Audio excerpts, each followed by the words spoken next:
Calling the May 22nd, 2025 Planning Board to order, and we will have a roll call, please. Chair LaFaro, Present. Vice Chair Finity, Present. the Secretary is here, Board Member Neely, Present. Board Member Glazer, Present. Board Members Mutu and Fulham are absent. We have a quorum. Thank you. Please join us for the Pledge of Allegiance. I pledge allegiance to the flag of the United States of America and to the republic for which it stands, one nation, under God, indivisible, with liberty and justice for all. Thank you. Do we have minutes to approve? Yes, we do.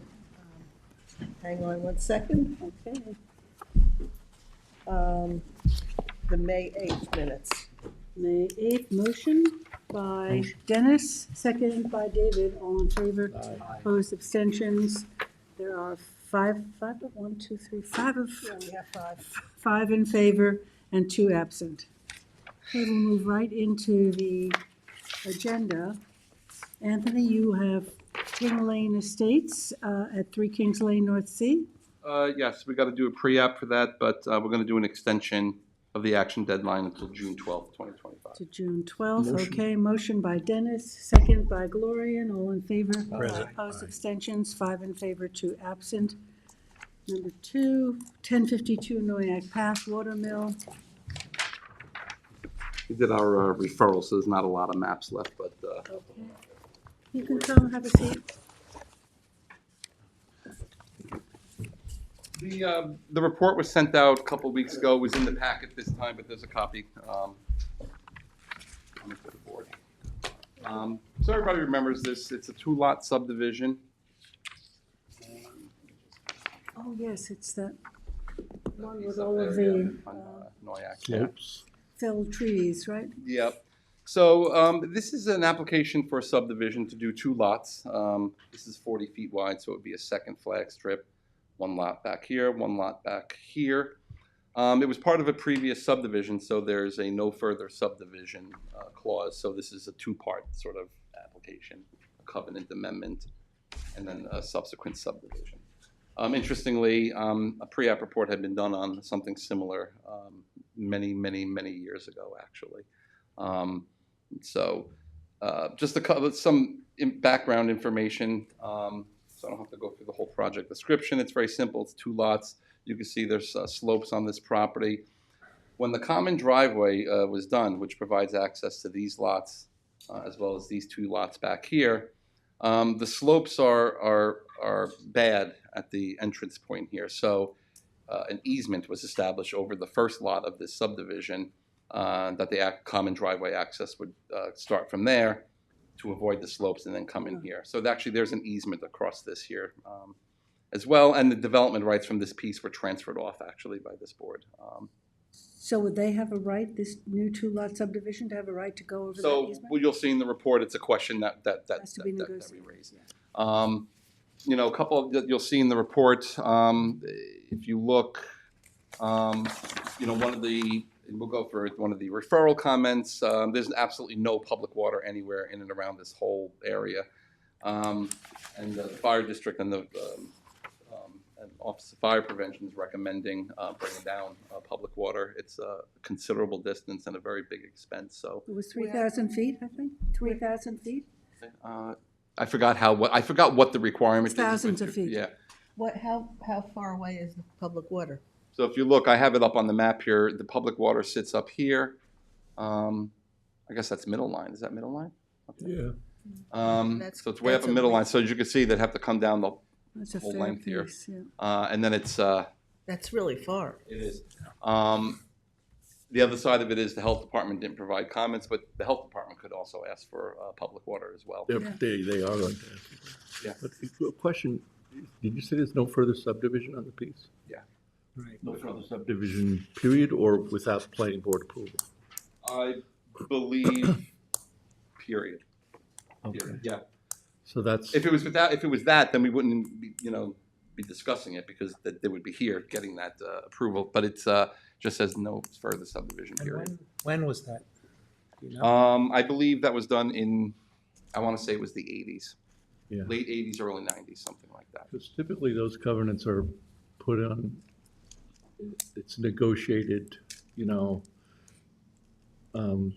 offer from the developers, like, give us this and we'll no further subdivision. So what typically our procedure is, if the burden's on the applicant to go back into the record, tell us what conditions prompted the filing of the subdivisions and how those conditions are no longer applicable. Well, that's what Anthony has in his report. Yeah, you'll Oh, see, okay. it's actually one of the first comments that I made.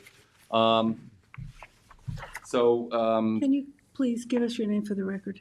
I'm Will Shapiro, I'm the applicant's attorney, and this is Mr. Lapiano, the owner of the property. Joseph Yeah, La Piana, thank you. LaPiano? La Piana. LaPiana. And I've only owned the property for 2 years. So, You bought it with everything there? pretty much, yes. With the covenant, knowledge of the covenant. Yes. Okay. So let's go over the And report. I'm a contemporary artist, I'm a painter sculptor, so I'm not a developer. Mhm. I just, being an artist, the possibility of building a studio or another, thing for me to work in is really the goal here. So, it's very You can do different. that under current, you don't need, Yeah, but subdivision. the way the property's configured currently, it just would make sense that that particular lot be separated from the main property. Okay, let's go over the All right, report, so Anthony. page 2, and if you look proposed subdivision, it's in the Aquifer Protection Overlay District. I don't know that clustering would be necessary here. But in any case, they would be subject to clearing restrictions and potentially buffers, easements for slopes and stuff like that. This would be a minor review. This would be an unlisted action under secret, so they would have to submit the long EAF form. The park requirement would be satisfied with, I think, a fee. I don't think there's any, unless there was a trail connection. Yeah, There's the one trails, house, is, the trails are further Yeah, you can see, North. actually, on towards middle line and east off of Lopers. you can see them right here, actually, in the black and white and dotted yellow. line. So, we had a public comments. I have to put in the public hearing date. We didn't have any public comments, so I apologize. I left that blank. Not subject to the Long Island Workforce Housing Act. We're pending engineering comments at this time, so that's noted. Conservation Board made comments. They want, obviously, updated to reflect all of the clearing. You can see there was a lot of, tree removal. Can we get a percentage of clearing as it is now? Request that? So that, Yeah, is We it on the- submitted an updated survey with that. Take a look at that survey, Will, that's on the table there. That's the most recent survey. And is that because of pine beetle damage? Yeah, the most recent survey does have the clearing calculations for each of the proposed parcels on here and the total lot. If you'd like me to read it off, I'm happy to. but does it give the percentage that's already cleared? Yes, It does. I Yeah. think, I just don't think it includes these areas that you see here. So just to clarify, and I've kind of said this many times, those areas are the mulch of the dead trees that were cut. Because when I bought the property, I couldn't get the structures insured, because when the insurance company came out, they wouldn't insure the property unless the trees adjacent to each structure, because there's like 5 structures on the property, were taken care of. So all of those spots that you see are mostly from the mulch that was cut, because I wanted it to be regenerated into the earth as opposed to taking things away. And I actually went as far as cutting the stumps and lining them in the driveways so that they would just remain on site as opposed to then taking those away. So It still counts to over clearing all of those. I don't have any overclear. We are well below any. Well, excuse me, clearing. Yes, thank My- you. 'Cause you I said- misspoke. So Jackie, to your point, because I think there's a series of issues, I think we would move forward with the pre-app report as an issue, and then as they work with me, we could get We'll updated figure it out. numbers. Okay. So the Conservation Board, obviously, they raised concerns about slopes. They talk about the updated clearing line. They also say that dead pines don't pose any safety concerns, so that should just be left. That's been the common comment when it Yeah, the comes to common these things. practice is to just cut them and leave the logs in place. Bottom of page 3 and then on to page 4. This is where they talk about, from the Office of Fire Prevention here at town, the installation of a fire hydrant and fire service main. So, and I sat down with the applicant and the representative to let them know this is a consideration. With all the other issues you got to look at, bringing in public water is very costly for an extra lot, especially something that far away. So Yeah. that's just something that would need to be considered. And the fire district also provided very similar comments that the water main be extended down. Trails advisory, we did get comments from trails, no trail implications. So in terms of the recommendations, the first one, Dennis, to your point, says there are at least 2 covenants for this related to the site. It says that no further subdivision may occur without planning board approval. And then subsequently to that covenant, there was a land transfer between this property and another property, the Ito application. I believe I submitted that 25 years ago to this board. So at that time, there was another covenant that was put in place that just said no further subdivision. To your point, Dennis, when the previous planner reviewed this back in the day, they raised that question. It says no further subdivision. What do we mean by that? What was the intent at the time? But the document just says no further subdivision. So now the burden is left, I think, like you said, on the applicant. And again, it talks about no further subdivision as approved by no further subdivision or modification. So it says, therefore, the planning board would need to be agreeable to a covenant amendment in order for the subject application to proceed. The applicant needs to provide the planning board with information indicating why circumstances have changed, warranting an amendment to the covenant prohibiting further subdivision. And so there's that. And says, well, the planning board acknowledges that it complies with zoning and is consistent with generally the pattern of development. It's not yet established that the filed covenant prohibiting further subdivision should be eliminated. So it says here the applicant should look at all the legal documents, surrounding these properties, give us a little analysis that says why the covenant should be amended for our consideration. Number 2 talks about the extensive history involving the subject site and the legal documents. These documents should be provided along with analysis how they impact the subdivision. And we talk, for example, that access off of Noyak Path. It's a designated easement that provides access to these properties.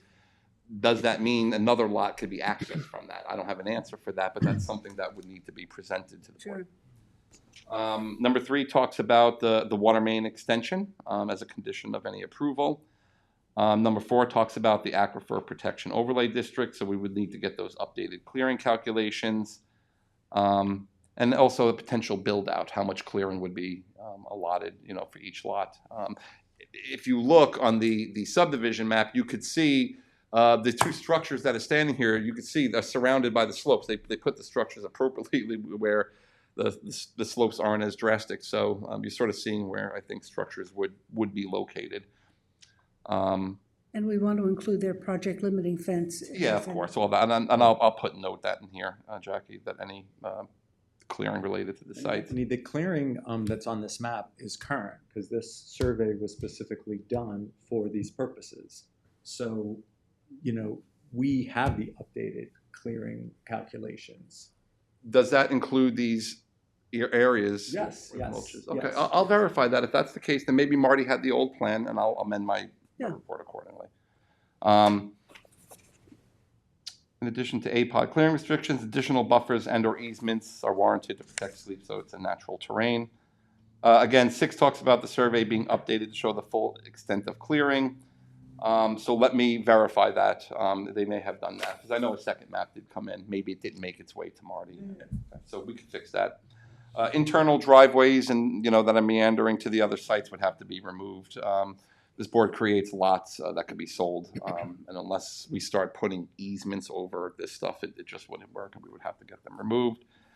8 talks about the steep slopes and that any further development would need to avoid the horizontal areas of slopes, which exceed 20%, as shown on the map. So that's really all I have. I think it's, it is what it is. I think the applicant's just got some work to do to see if this is a viable subdivision for him. Anthony, you mentioned earlier about the development rights were purchased I thought I saw this when I read this before, but is it in here somewhere? Yes, so if you look, it's in the beginning of the report where I talk about this site here, in the front here, for which the common driveway is located. The second part to that is, number one, you have a legal document that speaks to certain lots accessing from there. Number two, the development rights have transferred off this site. I'm not suggesting that means anything per se, but I don't know. I guess it would be worth looking at since there's It was all done in sorts the of legal 80s? documents. Was it done in the 80s? No, No, the transfer was done recently to Yeah. address this property up here.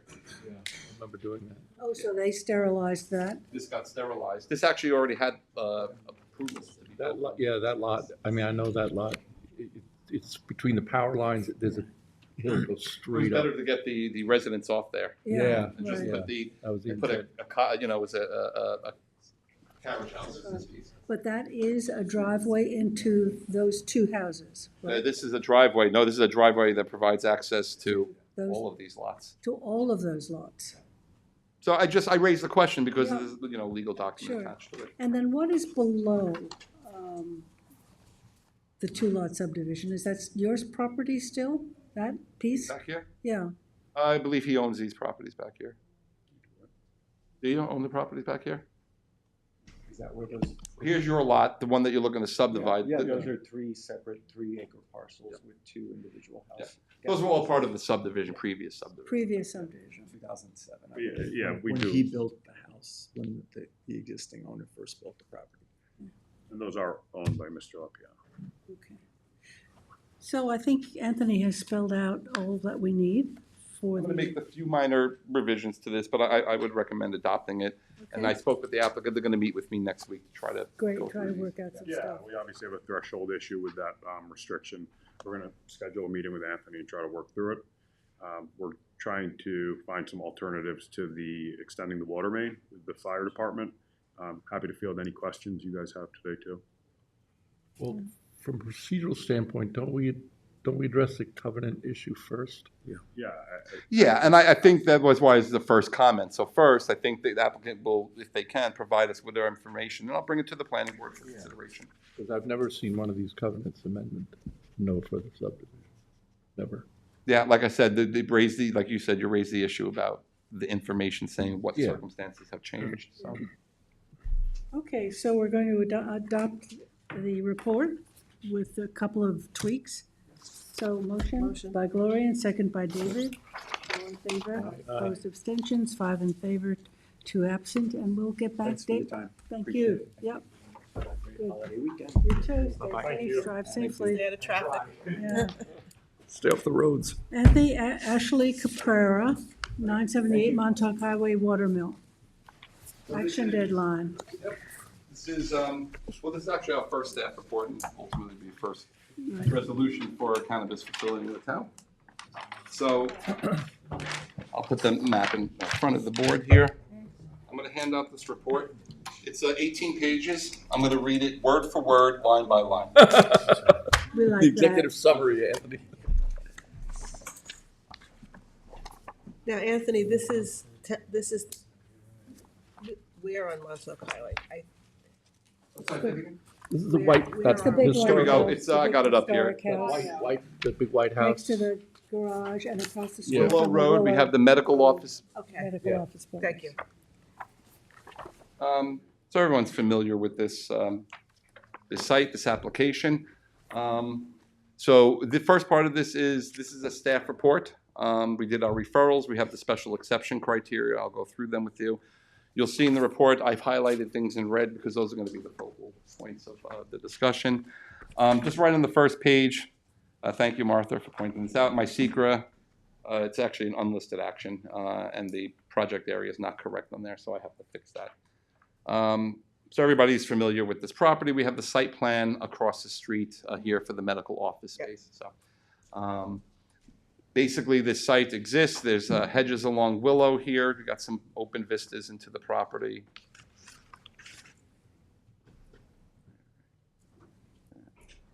There you go, with some dotted, with some landscaping. Oh, do that.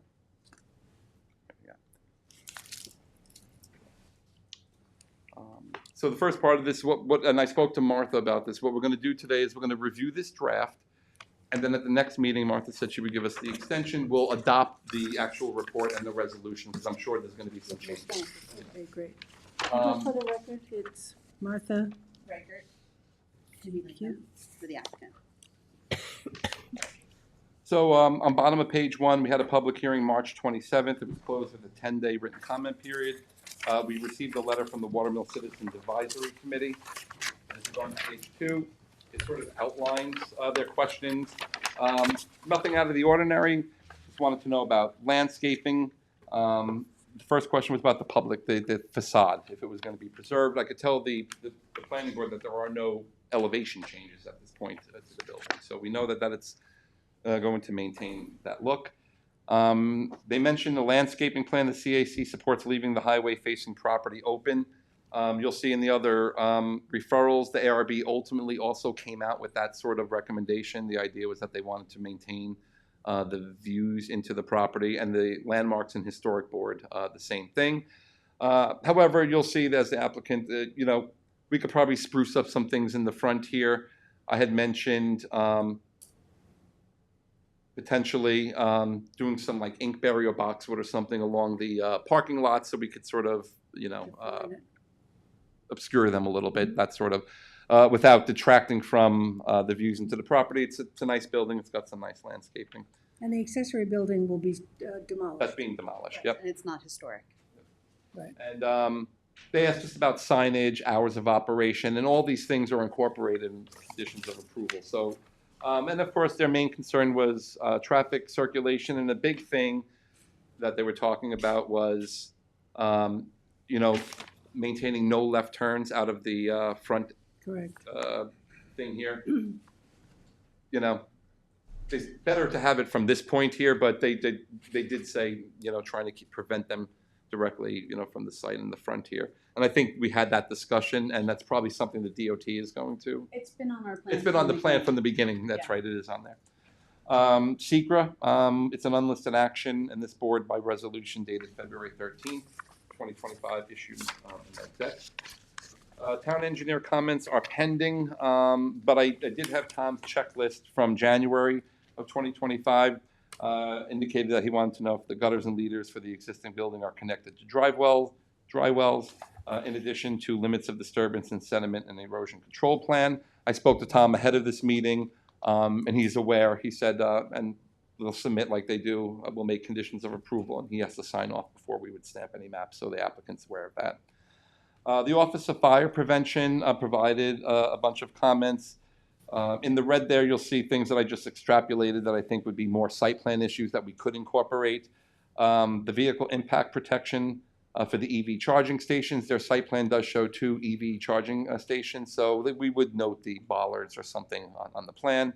A dumpster shall be enclosed per the town code, so we always get the dumpster details. And drainage and septic to be relocated out of roadways or capable of supporting the heaviest apparatus. So I think that would just be an issue that you address. Everything else are the standard comments. So from page 3 all the way to page 7, basically, we have comments from the DOT. The applicants are working directly with the DOT, so their comments come out of their permit review process. They have their own plans with unbelievably excruciating detail that we would never get into or look at. Thank the Lord. That being said, I try to pull from their recommendations stuff that we would want to consider as part of this application. So number 3, they're talking about cross-access. They're recommending cross-access. I don't believe, I'd have to look. I don't think. I imagine they're only recommending it for the gas station property, right, the Strong's Oil?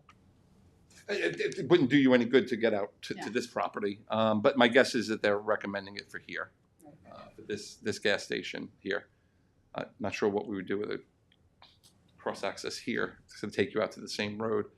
I mean, get Yeah, here that's closer. Willow, yeah. So, I mean, if that's something that I think we would just make it a condition of approval that the site plan would show a future cross-access with the adjacent gas station. Sure.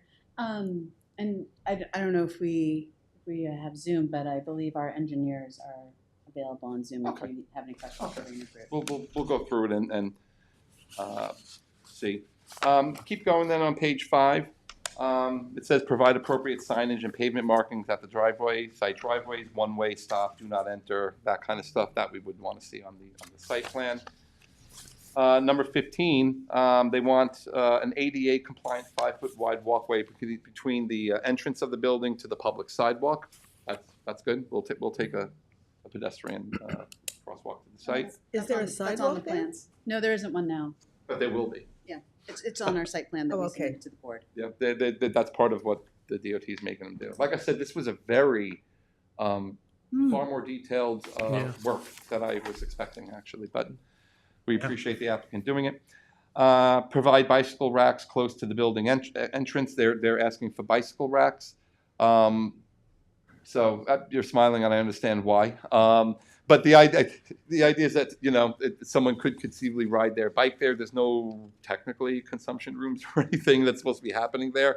So I share in your smile. I was actually smiling also because I've never heard anybody say that we should do that. I'm not sure I've seen that a bicycle rack on any site plan. We I did put it haven't. in one of my previous reports not too long ago for Heatherwood, as a matter of fact.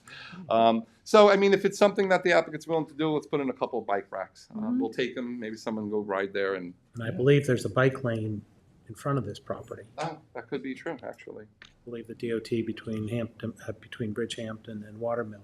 Maybe it's planned, but it's not marked out as a bike lane. Okay. Like I said, with all the work that they're making them do here, it might be worth getting them in there. So we could do that. And then they wanted a landscaping plan with native plants, so that's something we would typically get anyway. And like I said, most of their other comments are all very detailed mapping stuff. So I just wanted to extrapolate what I thought would be good here. Go to page 8. The ARB had a nice discussion about this. It sort of went back and forth. Do we want a hedge in the front? Do we want some additional landscaping? We don't, we do, we don't, we do. And ultimately, it came down to they didn't think that any additional landscaping was necessary. Like I said, along Willow, we're pretty well buffered with hedges and then the trees. And here, you know, the vistas are open. So my suggestion would be is that we would, and I discussed this with Martha, fix up some of the landscaping in the front. It hasn't been well maintained. And then maybe getting some landscaping, you know, along the parking lot to soften the impacts. And I think that would probably be sufficient for this site. Is the entrance going to be the door of the house, the front door of the house? No, the entrance will be on the side, It's on the side, yeah. and there'll be an ADA ramp. And the existing door is quite narrow, so it has to be widened for Wheelchair accessible. wheelchair accessibility, and there'll be what they call like a glass box, so it's a little vestibule, and the ARB had no problems with those architectural changes. And then we're also putting ADA improvements in the interior as well. And by the way, the Landmarks Board acknowledged that as well. That Do we have an interior plan, a drawing just of what you're going to have, counters, Yes, you have seats? floor plans and We have that? elevations. Is it up, can we put it up on the screen? Probably not. They're hard to Not scanned. scan these things. We do have some very nice color renderings that the ARB saw. Saw something. You know what, I actually might have, Look at them out for you, Jackie. Okay. In the meantime, I might have some extras from ARB. so I'm on page 8, the historic board. So on the one hand, they note significant impacts, they say, on historic resources. 1780, Yeah, it goes way back. wow. It goes way back. The Rose House. Yeah, it was the Rose House. And what they're recommending, Jackie, this is sort of a tough recommendation, but they're recommending approval of the change of use. They acknowledge it's an adaptive reuse of the building, it's just interior changes. Upon applicant's acceptance of a possible historic preservation option through designation as a town landmark, should the town be inclined to do so. That's sort of a tough, thing to coordinate, to hold up an application. What I would say is, there's no changes to the building elevations at this time. Anything that they wanted to do to that site would be subject to landmarks review, architectural review board. However, I don't think there'll be any harm in putting in the resolution or even in this report that the applicant, may want to consider landmarking the building. It's very old. It's community loves it, and there's all sorts of tax benefits that someone could get for something like this. Mhm. And I think that what we would condition that the facade is being maintained. Street facing. The street facing facade is being maintained. Because I don't know that you could condition an approval on them landmarking, or at least, No. but we could certainly urge them to look into it. And then the fire district came back with comments. The same thing with the fire Office of Fire Prevention. They want a Knox box, which makes sense. So they have access to the building. So this application is subject to the general and special exception standards. As general and the specific. Number A, that the use would be in harmony and promote the general purpose intent of this chapter. The proposed non-medical cannabis use is consistent with zoning and land use requirements. And actually, the applicant, this was very, very smart on your part. Duly noted for other applicants for such uses. They went and they gave us a radius map, and they took a 500-foot radius. They ignored 200 feet. They just did a 500-foot radius map taken from the property lines of the property, showing all the properties, and there's no churches or schools. So that was a nice conservative approach. Now it doesn't raise any questions about it. So Applicant did that? so we appreciate that. That was good. Can I ask Make it easy for you guys to understand. a question on the architecture? Sure. This side addition, this little sort of portico that you're adding on, what are the materials of that? So in those, It's in this. yeah, it's in the floor plans and elevations, which our architect reviewed with the ARB. Actually, they didn't even have any questions for him. So I don't have any extra copies, It's in, but I think it's, so it's the, saw it. little, where am I? So your ADA ramp, so the stairs have to be redone and there's a landing, right? Oh, okay, but it's not okay.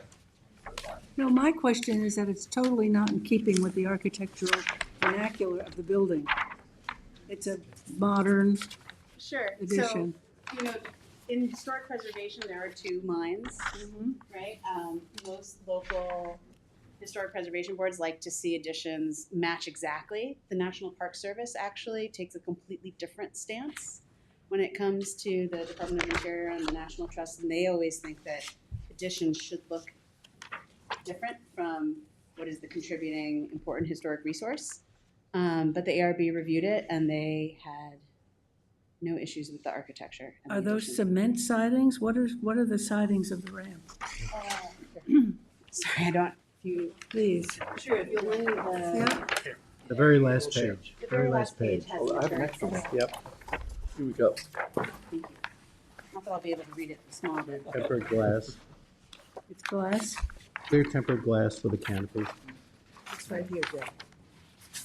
Oh, yeah, sure. Second to last page on the elevations, they have it. That's exactly what it Like the edge risers, small lighting, the glass box, and then you also have the renderings on the front. So it's tempered glass.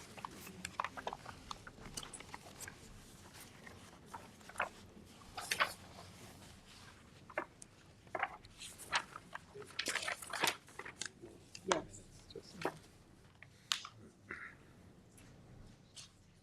And the ARB had no issue with that. Yeah. So they spent much more time talking about landscaping. They were fine with the architecture. Same with the landmarks board. I think by and large, Jackie, from being at these meetings, that because the entire building's being maintained, that they didn't see any negative impacts with On that. that detail. The other Right. side of it is when we start getting into these, ADA accessible, ramps and access, there's a lot of, Mhm. very specific design elements, that we rarely get into, because they're built a certain way to handle certain, Yes. Widths, exactly. But no, we could look at that, Jackie. I'm sure there's more comments in In here about it. 1780, they did not worry about handicap access. Yeah. B, is the plot area sufficient, appropriate? It's existing with an existing building. Where are you, Anthony? Page 10? Or no? Page 9, B. Just go through the standards. Yep, I'll go through the standards, 36,211 square feet, and more than enough room to get the parking and maintain buffers. C, the proposed use will not prevent the orderly, reasonable use of adjacent properties, particularly when they're in different districts. This whole cluster properties. This is all HB over here. And we'll get cross-access so we could, coordinate that, but I don't think it's an existing building. I don't think the use of the property will have any impact on adjacent properties. Is the site particularly suitable for it? Again, it's HB. It's one of the few zoning districts where the use is permitted, and they gave us a good radius map showing there's no conflicts with any other uses. E talks about, well, that it's not located near a church, school, theater, recreation area, and it is not. F talks about a non-nuisance industry conforming to this chapter definition. There is no definition of it in the code, but what I would say is the town code does not provide a definition. However, the planning board notes that non-medical and medical cannabis uses are treated differently in the town code in terms of regulations, including zoning districts where they are permitted. Accordingly, the planning board has reviewed the subject application for compliance with the standards set forth in the town code for non-medical cannabis facilities, including the special safeguards specific to that use. Access facilities are adequate for the traffic, and that we don't have any curb cuts within 75 feet of an intersection. So the curb cut here, which basically sits between these two trees, is well over 75 feet. This is existing, and we're going to control it so that there's no left turns coming out of there. So we've added that. H talks about curb cuts from the appropriate highway agency. So we note that they will have to secure the curb cut from the town highway department and the New York State DOT. And I do note for which referral comments have been provided and will be incorporated as conditions of approval. So we have the no left turns. Ignore the realign for a second. Cross-access with adjacent sites, bike racks, and the pedestrian walkway. So those will be included as conditions of approval. The realignment, my understanding, we were trying to align as much as possible, right? The access points for this piece. And this piece, I believe they've relocated theirs somewhere down here. This one's still, it's shown on the site plan in between these two trees. So, on the one hand, I think the purpose of the driveway location where it was the best location to preserve those two trees, which are actually really nice. It frames the driveway nice. So I didn't know how the board felt about, sticking to the realignment. Then we'd have to fix the plan, but I could say we would at the very least lose some of the vegetation. We have the hedge over here and this tree here in doing so. So that's sort of. So the driveways across Willow Road, it's an in and an out. It's a big U. It was changed. Yeah. So you go in. And then you come out. Kind of where the driveway is on this property. I gotcha. Right across the street, and then they make a big U and they come out there. Right, gotcha. So as long as the one that's furthest to the, I'm being told by Prena that their revised map, in fact, has one access point here now. It's a two-way, and it's been shifted down here. really? Oh, yeah, that's right. We did. Yeah, that's right. I So remember we, that now. The whole whole driveway. Everything thing. down. They did, Down yeah. the hill. okay, then it's not going to align unless we can do it between those two trees. Yeah. They have, it's not drastic, but there are, some grade changes on both properties. So, like I said, when I Is saw the there enough plan, I saw room? the trees being preserved. Is there enough room there? Is that where you're proposing it, Anthony, between the trees? That's Yeah. where they're proposing it, and they show the two trees Yeah, being maintained on there. flanking it. Well, then that would be opposite. It's almost opposite. It doesn't exactly line up, but it lines up pretty close. And then we'd close off the other driveway, Yeah, well, this is going to be, this remains open, but it's, the one on Willow that's Willow. there. yeah, this is, Close that off. Oh, it's not even really a driveway, and we'll have the hedge continue across. It'll be Yeah. abandoned. there you go. How wide do we need for two-way, Anthony? How wide do we need for two-way access? 20 feet, 18? something like that. 20. I don't know what the standards are, but it's got I to have be to- somewhere yeah. about 20. I'm not having a senior Have moment. that spread between the trees? Yes. Yeah, we do. It's probably more than that, actually. I don't have a scale ruler, but Maybe 18, but And actually, it actually may even be wider than that, Dennis. Let me confirm, because if it could be reduced, Yeah. to 20 feet, something like that, I'd rather do it and really, root system and everything else. So I think you're saying 20 perhaps? But there may be a standard for, I know there's our standards. It's got to be somewhere in the 18 to 20 feet. Do you want to see if? Was the that's a engineers 9 to can come 10 in? I foot believe length. they're on Plus they gotta Zoom. do the curving, don't they have to do curving right by the? Yeah, that would be So they perfect, gotta then it dig would it. pretty much line up. Jackie? Just for reference, what are the engineers' names? Kelly Kahlbacher and Vincent Gaudiello. All right, Jackie, if you want me to bring them on whenever, let me know. Yeah. Now would be fine. No. Kelly and who else? Vincent Gaudiello, they might be together. Very good.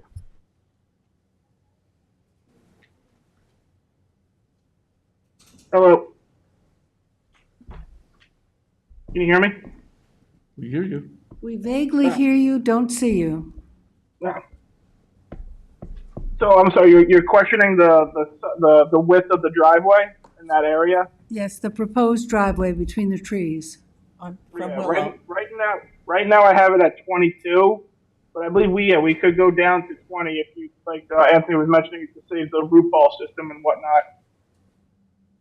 Okay, that was our question. Thank you. Okay. Okay, Anthony, I didn't mean to interrupt you there. No, that's okay. All right, good. So, So we're on page 11 now. yeah, well, Anthony, yeah. excuse me, on H, you say cross-access with adjacent sites, Well, I think we're just talking about. one to the south or west, whatever you want to. Yeah. Okay. This one. Yep. Right. I talked about parking and parking and truck loading spaces, and they comply with the requirements. It's probably more parking than they're really going to need. Jay talks about buffers. I think we went through this. So I think in the front, she was talking about continuing the hedge.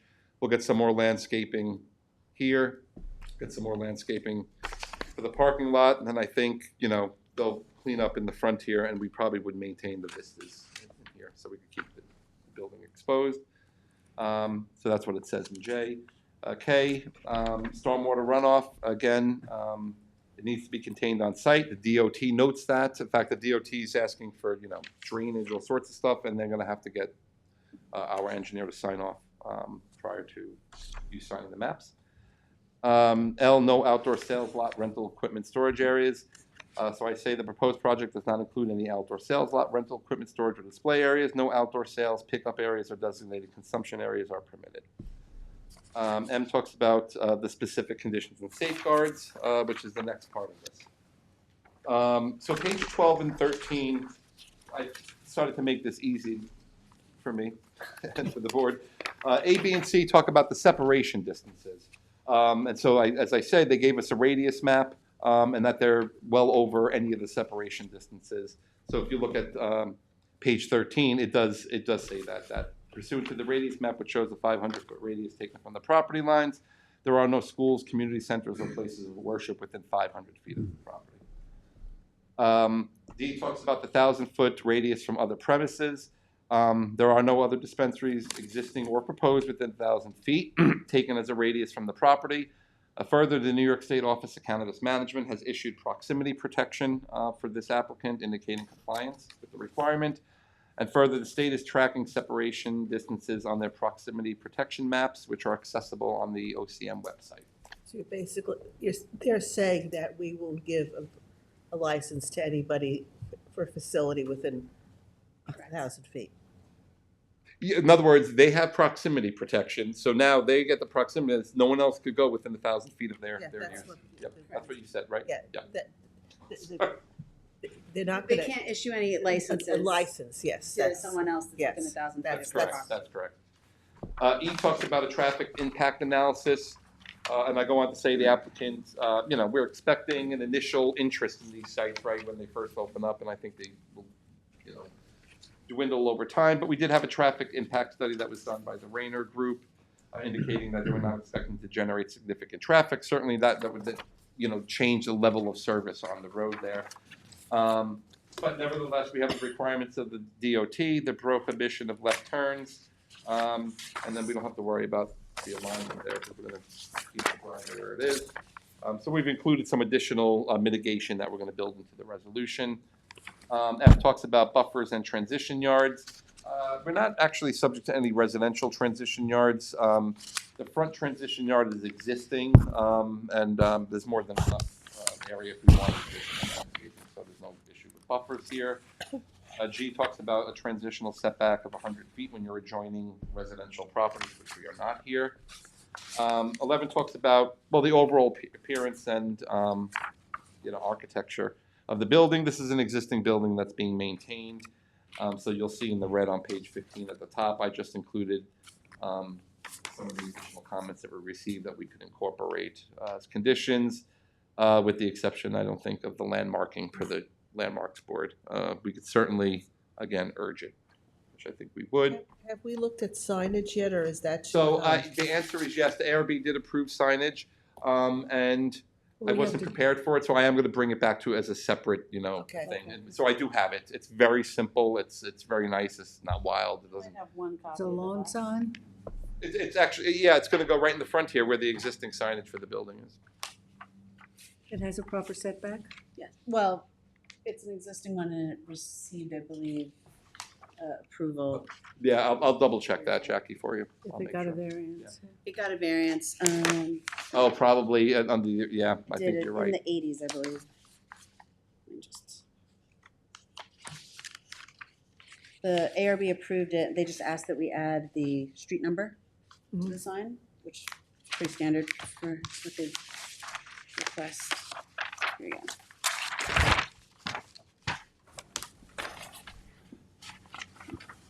I'm glad I grabbed the ARB file. Premium Green is the name of the shop, Hampton Premium Green. and it is black PVC, light posts, and lighting? No lighting. No lighting.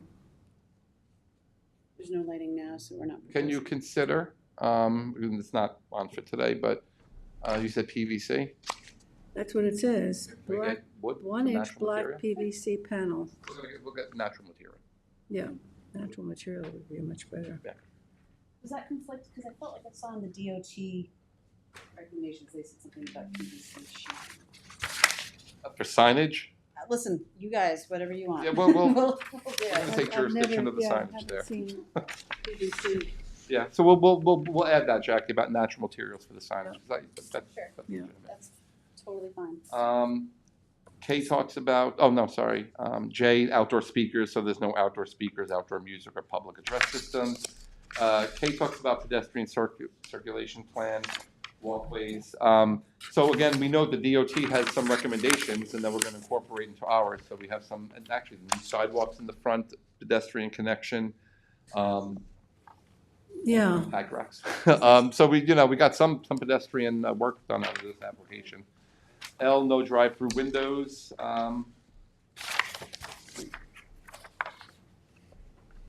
We also like to add no parking lot drop-off. We're getting, Target drop, pick up the stuff. We're not going to do that there. Yeah, no, I believe that there's, this is a very regulated industry, so if people have called in orders, they generally have to go inside the building, pick it up, show ID, Yeah. et cetera, so. The next one, page 15 and 16, talks about the signage requirements. Obviously, we would make conditions of approval any of the general sign requirements, no pot leaves and that kind of stuff and everything.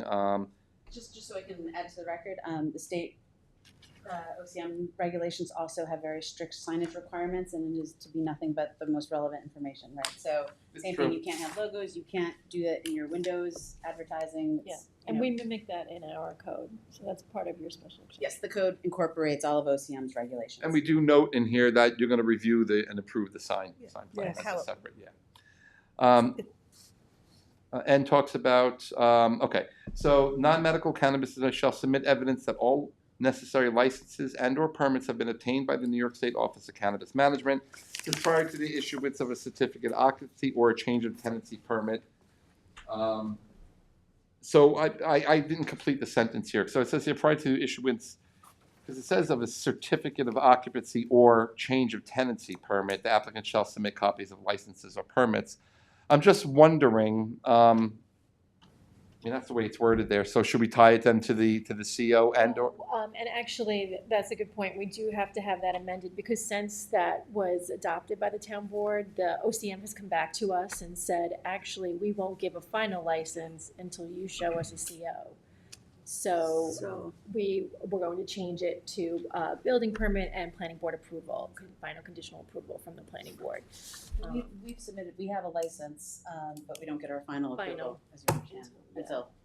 The CO, and we were hoping to rely on OCM for that, and they said, no, we're gonna rely on you. Mm-hmm.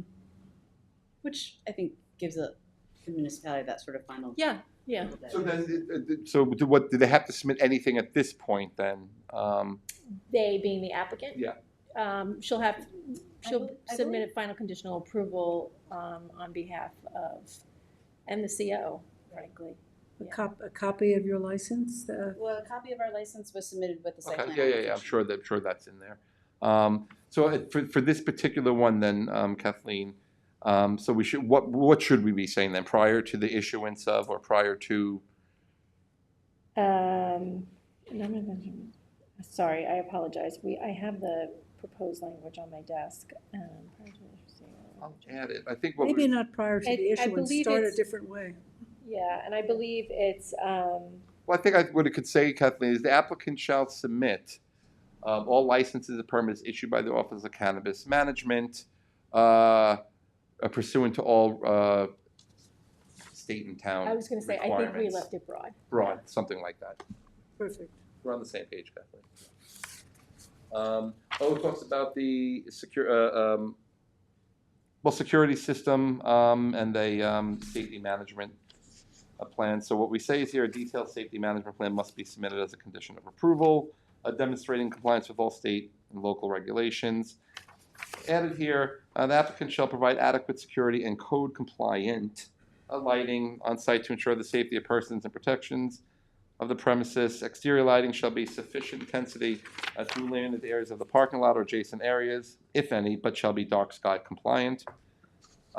Areas to be covered by security cameras, storage areas, doors, parking lots, any place where the product is delivered. And then I put in here, the applicant should take all reasonable steps to discourage and correct objectionable conditions that constitute a public or private nuisance in parking areas, sidewalks, alleys, and areas surrounding the premises and adjacent properties. Such conditions include, but are not limited to, smoking, creating a noise disturbance, drinking, loitering, or littering. Just trying to, this is our first one, so we want to cover, cover our bases. May I ask a question? So on those conditions about the lighting and security and plans, those generally go to OCM and get approved. So do we need to submit them here as well? Or because if we get our approval from OCM, it means that all of our security and plans are. Yeah, I mean, we're looking at the lighting plan in your parking lot. Sure. You have the lighting plan. Any additional lighting that the state says you comply with would be good for us to have in our files. Okay. But to answer your question, any certificate or approval you have from OCM, if you could provide that to us. Sure. To show that the intent was not to duplicate it, but to make sure that OCM. That the appropriate agency Right. has signed off and reviewed it. Correct, yeah. And we have a lighting plan in our. You do, and it shows, and I had just a few comments in there. P talks about hours of operation between 10 a.m. and 9 p.m. That's set in stone, so that'll be a condition of approval. And the planning board shall incorporate all applicable fire marshal requirements into the final approval, which I've noted in this report and highlighted the ones that we are absolutely putting in our approval, so that's being done. So just some remaining site plan issues, lighting. Kelvin has to be brought down to 2,700. That's just a new code requirement. We like 10 feet on the mounting heights is what we like. And then all lighting should be directed downward. And I repeat the 10-foot height thing so 4 could come out. Landscaping, so we discussed the landscaping, so we'll get some additional landscaping along the edge of the parking lots, and you'll continue the hedge. So we'll add that. The hedge continues to the building, Oh, which yeah. provides proper corner clearance. Oh, yes. But we'll continue the hedge to discontinue that little. Right, this area here, Driveways. so it blocks that Really off. wide Yeah, enough for a car. yep. Signage, we had a discussion, so it's subject to approval and all the special conditions and the special exception criteria. Anthony, let me just bring something up here.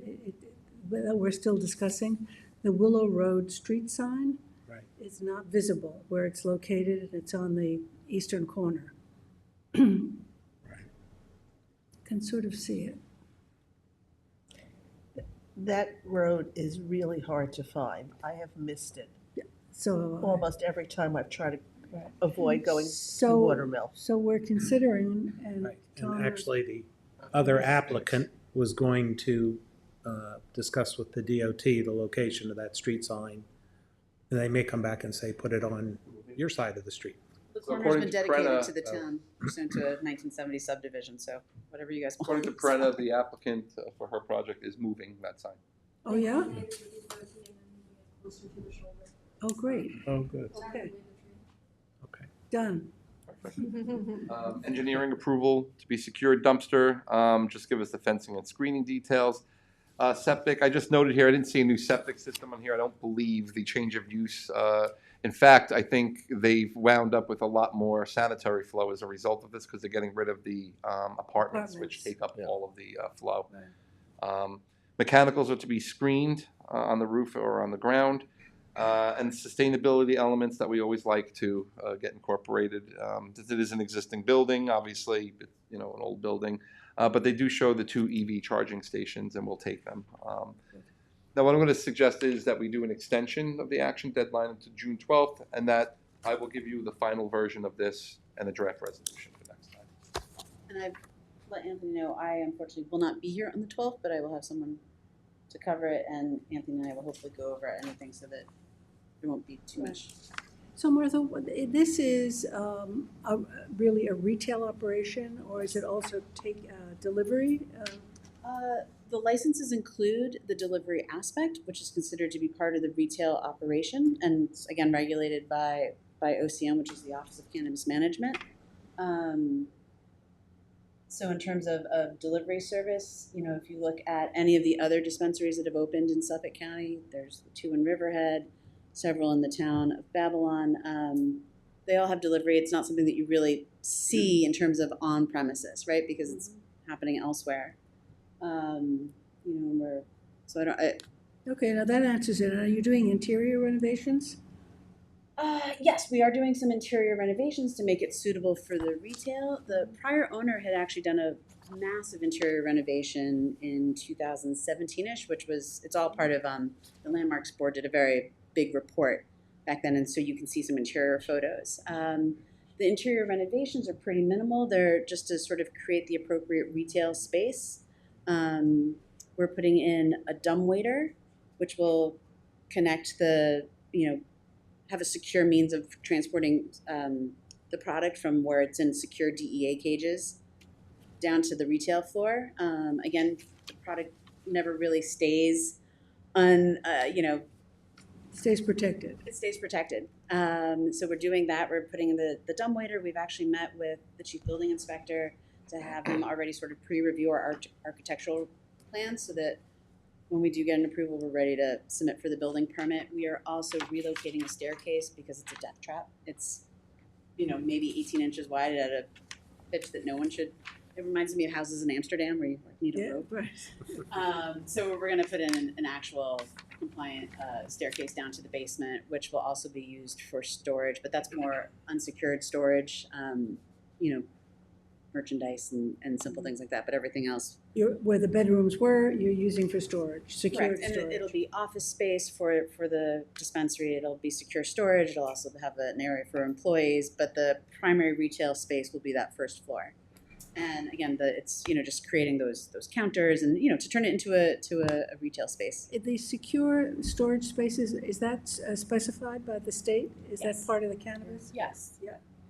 And just one note, Madam Chair, as it relates to delivery, the state regs also require that any delivery vehicle not have any signage or indication indicating that which is being delivered. So arguably you will not know which vehicle is a delivery vehicle. Right. Could be Right. the plumber. Yeah, exactly. So they're not have splashy logos, and again, because all of that, overt advertising, showing logos of pot leaf or suggestive names, that's not permitted in the state regs. Just one, if I may ask a really stupid question now. Delivery services have to operate within the same hours of operation. Do you know? I believe so. I was but just, will I was have to curious. confirm. It was just one of those things. Yeah, I don't- I believe so as well, but I haven't looked. There you go. Okay. So I'm just gonna So request we need an an extension of extension the from action you. deadline. I will happily Well. grant the extension to the 12th. Motion by Dennis for the Second. extension to June 12, second by Gloria, and all in favor. Aye.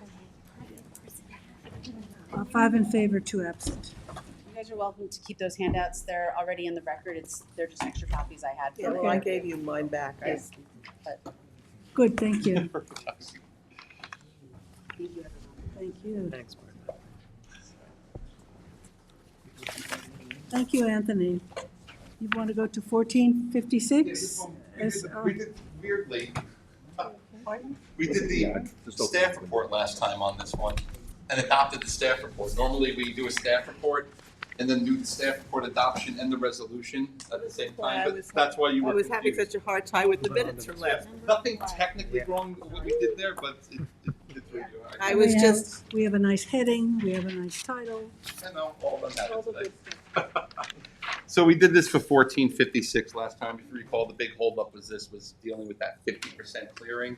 That is, not that there isn't an opportunity to get past that, but the Pine Barrens is just now requiring a hardship, period, end of story. You would have to go to They have to go. hardship. So we're gonna keep it at 50. Let me just pull it up here. So yeah, we went through the staff report last time. Let me just put this up. Did all the referrals last time. You can see a lot of this vegetation has been killed, disturbed. There's all sorts of debris in there, dead trees. Yeah, I mean, I think I would just go right down to the resolve. Is there someone here? Susanna Herman? Susanna Herman's here. So yes, if you recall, we went through the staff report last time, went through all the Susanna, referrals. just give us your name for the record. Susanna Herman and consultants for the applicant. So this is a resolution to approve site plan of 1456 SRR LLC for the construction of 2 one-story buildings totaling 24,650 square feet and associated parking to special trade contractor uses. The property is 2.82 acres, LI 40 zoning district, Aquifer Protection Overlay District, and the Pine Barrens Compatible Growth Area. Some changes to the site plan per the town engineer, including the submission of a SWIP and the New York State DEC notice of intent. Drainage and leaching pools to be relocated out of roadways are capable of supporting the heaviest apparatus equipment. We had this discussion, the fire hydrant within 400 feet of buildings as required. Recall on the opposite side of the road, but there are in fact, there's a hydrant on the opposite, right across the street on the opposite side of the road. Actually, there's one here, and there's one here. They didn't specify, other than within 400 feet, but there's a few of them within 400 feet. So I didn't know how the planning board felt about that, so I put it grayed out. It looks like there's compliance, no? Yeah, no, there's one, here's the property here, there's a hydrant over here, there's a hydrant over here, and then there's another one up here. So they're flanked by hydrants and one. So they're flanked by hydrants, aside from putting one on the opposite side of the road, but I don't, it's Doesn't not like make this is Montauk Highway, where you don't want, so I thought this might be a little bit overkill here. Do you have those on your GIS? Because I couldn't locate Is that, the hydrant locations. you don't get all the stuff that we get. I'm on Google Earth trying to do pedestrian. Yeah, no, but I do have, They're- Yeah. They are there. they are there. I know I checked to make sure. Someone was saying something? Were you saying something, Tom? So you're talking about 1C here? Is Yeah. that- So okay. should we just, So is it within 400, is there one within or not? Oh, yeah. I mean, Because they There's are one- citing a section of their fire code that they want you to comply with. yeah, I mean, if you go out and check, there's one right here, which is less than 400 feet. There's one right across the street, which is 20 feet away from the property. can we see those? And they're on the other side of the road. They're on the opposite side of the road. I mean, the only reason I could think that they might be putting this in here is that they want it on the same side of the road, but they don't say that. That they don't say there. I mean, I know from past experience, it's, fire department would prefer to have a hydrant on the same side of the road as the fire. Is it worth They're on the asking? same side of the road that this property is. No. No, they're on the opposite side of the They're road. on the other side. So that's the only reason I could think that, Yeah. but you would think they would have somehow explained that, if there's two Yeah, they- hydrants they- there. See them, Anthony? Are they Yeah. there? There it is. The one across, That's a little So bit this- to the south. so this one is to the south, this one here, this is the property here. Yeah, So it's not right across the street. saying 350 feet or so. No, you're right, it's not right across the street, but it is just to the south. So can the applicant clarify that? Do you want us to measure how far it is to Well, the? Or is the issue the side of the road, or Yeah. has it just not It's- been measured? This is coming from the fire Correctly. department. What I would say is that came from the fire department. I don't have my report here. Let me look at this for you I'd guys. say, maybe just ask them. I'll clarify. Let me leave it in the resolution, okay? And it can be removed if I'm because if I'll look to see what the fire marshal said and the fire district. One of them said we don't need anything further here, and one of them said, can you put in a hydrant? So that's the reality of it. On the referrals, right? So we'll just keep it in there. It could be removed. Okay. It's not urgent. Depict the clearing at 50% and adjust the limits of clearing and the clearing calculations. You got to provide at least 25% of 25 square feet of interior landscaping for each parking space, and that's pursuant to 330-99J of the town code. Provide those calculations and show areas of outdoor storage. We like to designate them on these commercial, these industrial sites. Changing to the lighting plan, 2,700 for the Kelvin. That's not supposed to say 3,000.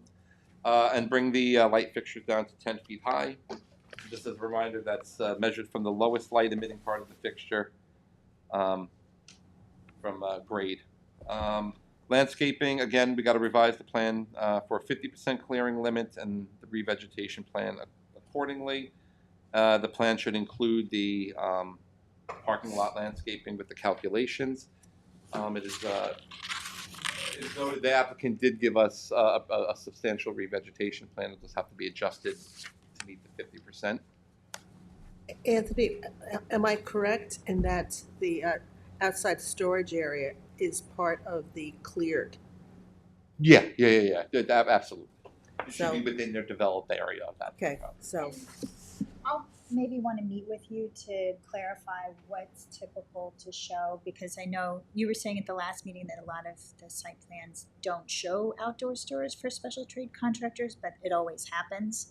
So I want to make sure we're showing. You're showing it. It does. So we can You got a talk woodworker that goes in there. They bring their stuff out sometimes, because of all sorts of reasons. but what I'm Or saying it is, expands. if you then create outdoor storage later, that could have an impact on Yeah, the absolutely. clearing. That's why we like to see it designated, Yes. so we have it.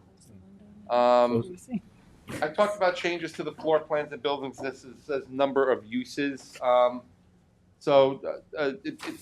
don't think you have an issue there because you're allowed one special trade contractor per, I think it's 10,000 square feet. So whatever the requirement is, we just want it noted on the map so we're not Right, exceeding. I think there's 12 possible units. Yeah, and I think you were okay, but let's just make sure the calculations work, that there's no excess there. General conditions of the approval, signage to be approved by the planning board, HVAC and mechanical systems to be screened, dark sky compliant lighting, no dusk to dawn lighting fixtures, no additional lighting without planning board approval, and the shielding of lighting downward.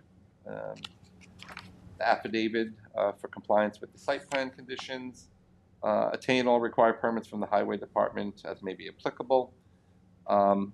Sure, because it's one way. It's just going to be a one-way entrance and exit into the site now, not this curved driveway. So they probably need a new permit. Letter I is out. This is not a storage facility. J is a pre-construction meeting with the engineer prior to construction. 6, to be completed prior to signature, town engineer approval of the final maps and the SWIP. The filing of the notarized affidavit, this department, submission of the 6 sets of the plans for signature. And then prior to a CO, we need a maintenance bond for a period of 2 years for all that landscaping. Anthony, just a reminder, somewhere between D and G, we should insert no internal illumination of these charging stations. Kind of should be a boilerplate. I'm sorry, can you do that? These charging, these electric Oh, charging okay. stations, Tesla, No illumination. no internal illumination. And the sustainability aspects of these are new buildings, right? Morton buildings, we normally get for Any special. possibility for solar panels on the roof? I can ask the Because property owner. we're trying to, where we can, we have that language. Yeah.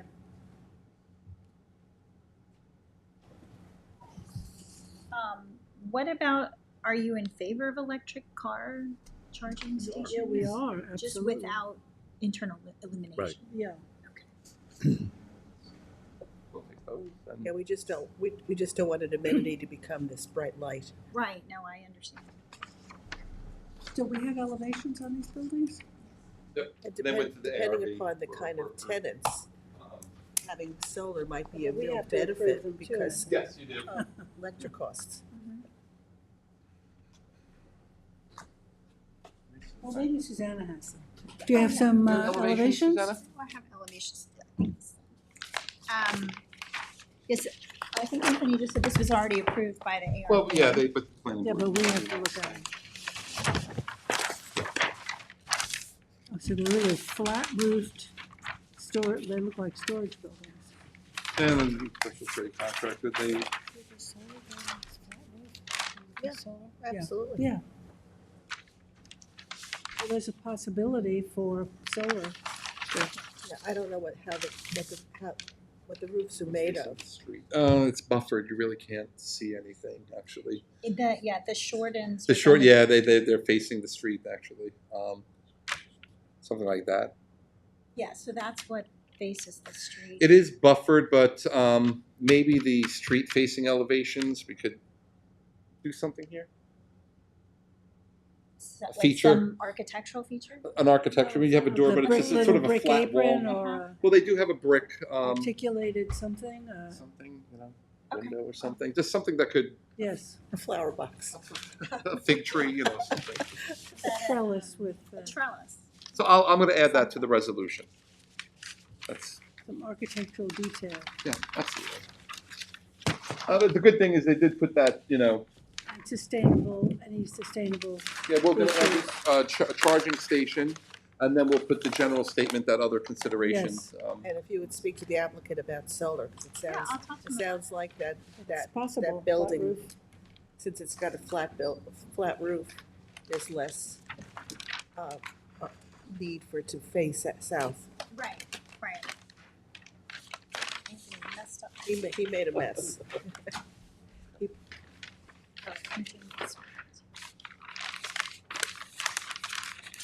So I have the noted changes, there's a few minor ones, and so I would recommend adoption of the. Okay. Any other questions from the board? No, okay, motion?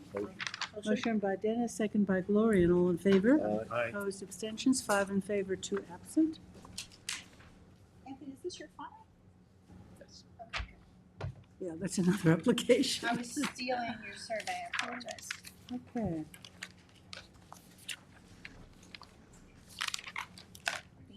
Thanks for that. Thanks. As much as I would hate to do this, we have a town employee here to do the town project. Is there any way that we could skip? Which, the best? No, this one is the West Hampton Oh, the community center, sure. Activity Center. Yeah, yeah, sure, come on up.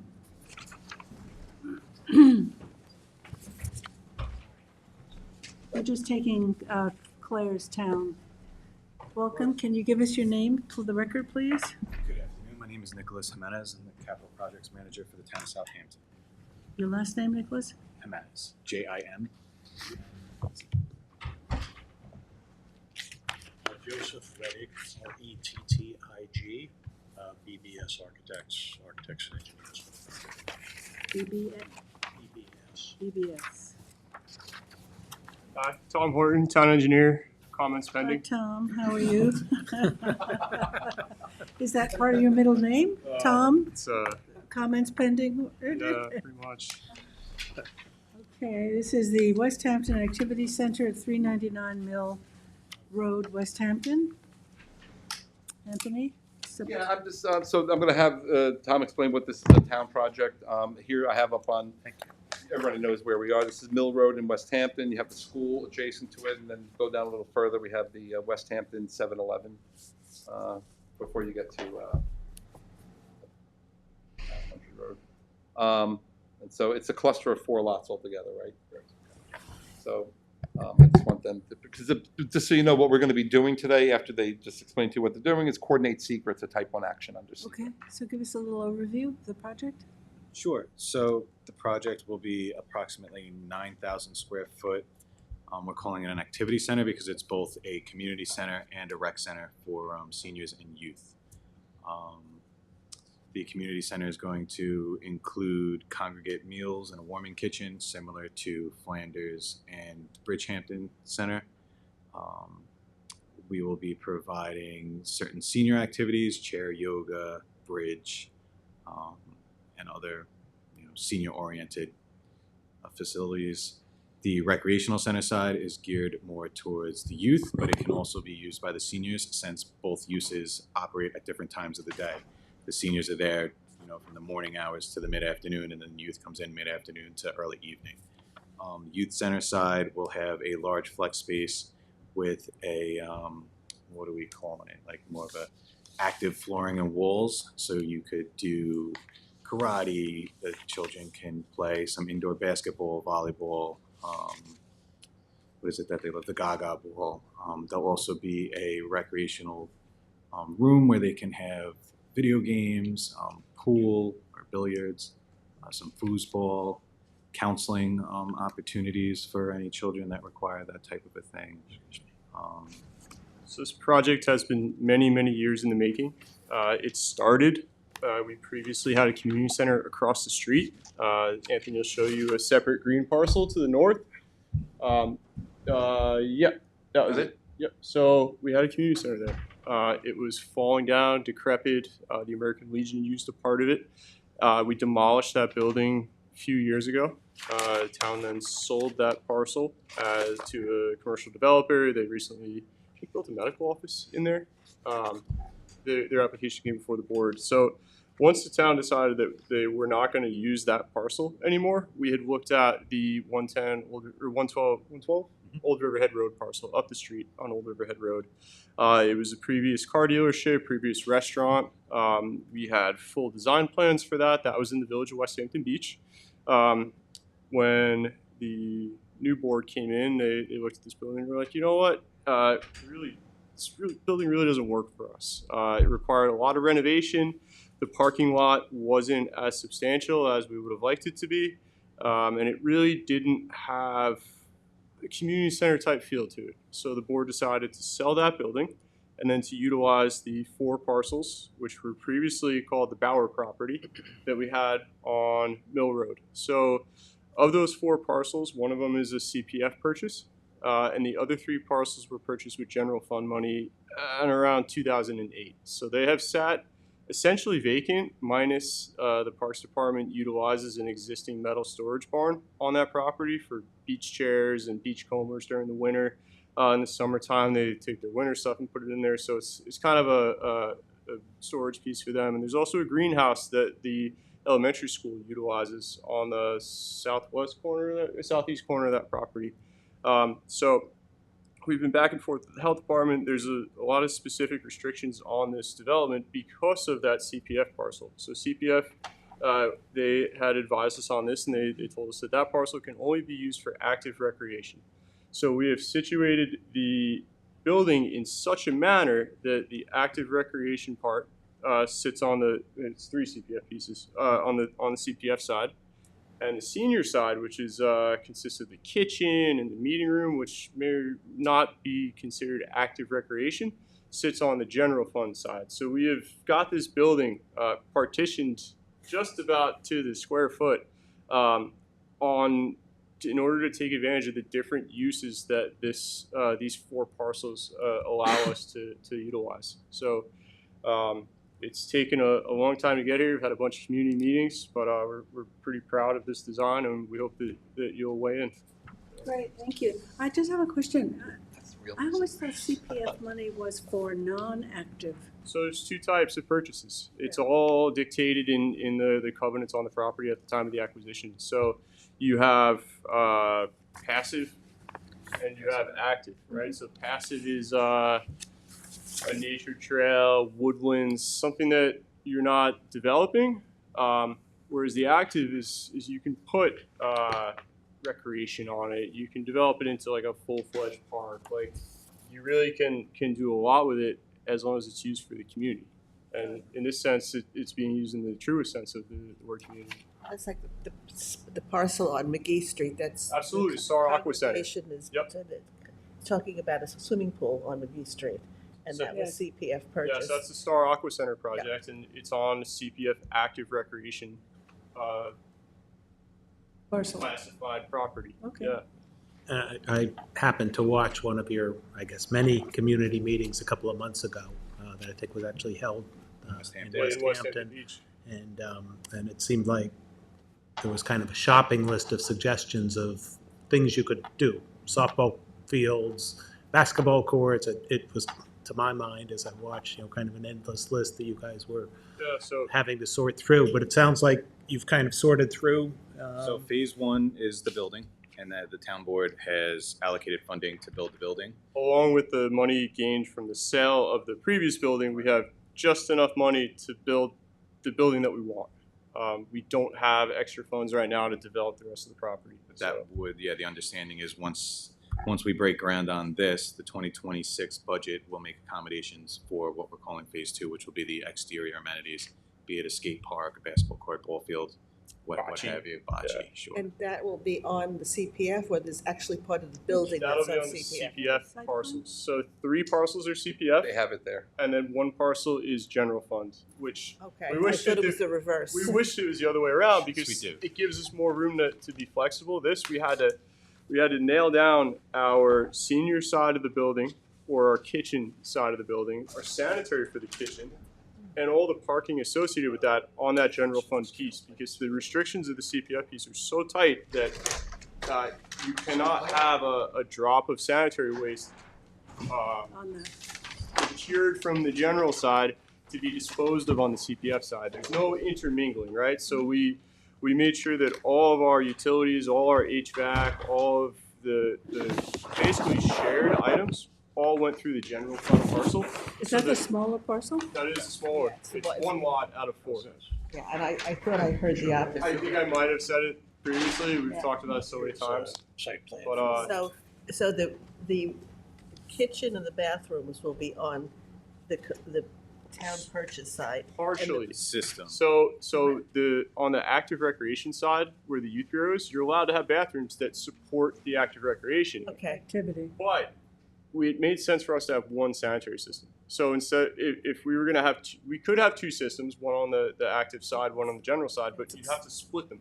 Yeah. So we wanted to kind of take advantage of, putting 1 bigger system in. So everything's on the general side. Just there's no restrictions. What's it going to? There'll be part of the building that's where community park will be. Yeah, Whether the whole that's, building's for the community. yeah, whether that's an older person or Colors an and finishes 18 with or the supervisor on 15-year-old. Tuesday. So we'll have more active information. recreation doesn't Oh, you have. specifically pertain to youth doing things. It also pertains to the seniors I doing see- things as well. I see So- solar. Yes, so we did extensive green infrastructure and environmentally friendly improvements. Solar, you see it on the roof there, air source heat pumps, an IA sanitary system, as would have been required anyway. And we were able to remove, I would say 99% of the precast drainage structures in the parking lot and actually divert the stormwater into rain. bioswales and the rain garden. We're also using a cistern to supplement our irrigation on the property as well Great. as our primary source I'm of sort of irrigation. wearing my other hat that you Yeah, of have. course. Permeable pavement for a large fire department turnaround as required by code. So instead of just paving that with asphalt, it'll be Basic concrete question, if I could pavers. ask, are town projects exempt from site plan approval? I'll look at Christine down there and to This was answer given that to me by question, but Claire. I've heard it Because both, I've Claire was heard working both on it. sides. I See, don't would know, you know? Christine, what do you think? Can you say it again? It's nice when they Our come. municipal project exempt from site plan review by this board? Yes. What are we So I believe it's an doing here? administrative site plan approval, and the administrator referred it to the planning board is how. Just I've more Are we doing an typically fun. advisory report, or is it, we actually doing a site plan? Well, technically, it's over 50 parking spaces, so secret has to be done. So we would do that. You would you would be the lead agent. So that's on why it? I'm here today, is I put it together to coordinate secret with the other involved agencies. Are we the lead agency? I'm not sure of our role here. It would be a lead agency and an uncoordinated review, much like something else we're doing. It's coordinated in this case. Who else is, The health department. The health department and the Department of Public Works. so it'd be a coordinated review. It's not okay. So we should It's coordinate. either lead agency and an uncoordinated review, or lead agency and a coordinated review. Are we the lead agency? Yes, we're You're lead doing agency. you're doing the secret So we're doing for the the secret. town board. I would have thought the town board was the lead agency. Well, in any case, that's the directives that we got. So for this is already happening after secret. Yeah, Yes. because I think we're trying to make sure It's part of the capital project, but once now it's coming into a site plan where they're ready to start, We have to- making we this a have little to bit do more secret. formal, you need to. Right. What's the occupancy of the building? You have my plan set, but maybe Joe can answer that. Nope. Oh, this was it. And while he's, It's occupancy type A, because it's assembly. You're talking about. You're talking, the actual load, the occupant load is a little less than 100 Yeah, people. the fire marshal still gives an occupancy. yeah, they rate. give the occupancy ratings. They give a lot of stuff going on at the same time. And we were restricted by our sanitary density as well, so our Ah. buildings and our parking is designed to accommodate the load that we're able to expect out of this Yeah, place. So- sanitary drove everything. Are we gonna lose a lot of trees? No. So I was about to say, they No? put together a whole tree plan that shows, I mean, they put the whole map together, what trees have to come out and what trees are staying. How nice. Specifically identified. every single Thank one. you. I would hope that we are doing it right. Buffers in the front and buffers along the northern extents, and I guess northern, western, and eastern extents are fairly, I mean, it's scrubby undergrowth with some substantial oak Yeah, you could trees. see some trees on this, on that. They have a Yeah. whole. Might be a little out of date, I don't know when that's from. That's 2024. But one of the major comments we got from the community when we went to West Hampton Beach was that they want the building, but they don't necessarily want to see it from the road. So we're trying to preserve as much of that street frontage as we can. Some of it is going to have to come out for our entrance and our 79 people. rain garden out front. But Community yeah, we're center. trying to keep as much as possible. Recreational center. I is- believe so. We're doing out to the street. Yeah, sidewalks will be, Connect so to we have the- a drop off in the front, and then there's a sidewalk with crosswalks across our parking lot into a sidewalk along the entrance that will lead to Mill Road. So And I think we're putting a crosswalk on Mill Road too, right?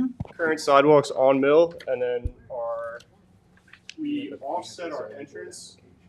Like typically you think, oh, I'm going to drive up straight to the middle of the building, but we offset it to one side so that you could actually make that turn and be parallel with the entrance to drop people off. So we tried to get a little cute there. But yeah, we have some crosswalks and sidewalks going all the way out to Mill. This location was also preferred by the Youth Bureau because of its very close proximity to the elementary school. One sidewalk and I don't think any road crossings separating the two facilities. So And the driveway is permeable pavers? Is that what no, you no. said? So that's the fire truck turnaround that was required on the side of the building. So I can show you on this map. Everything else is asphalt. But Yeah. The parking lot goes along the southern side of the building. There's a little loading zone there, and a couple more parking stalls. But since that's an actual dead end, the fire truck needs a way. So should fire ever marshal have to asked for a go. turnaround. So So making this a sea of whole asphalt area rather is than permeable. Concrete grass pavers. And we're gonna have So a patio it'll back blend here, into so the it's gonna be a landscape nice a little better than transition. just Okay. a sea again, a sea of asphalt would. So this is pretty far along and it's pretty, inked. But we always try to put the parking behind the building.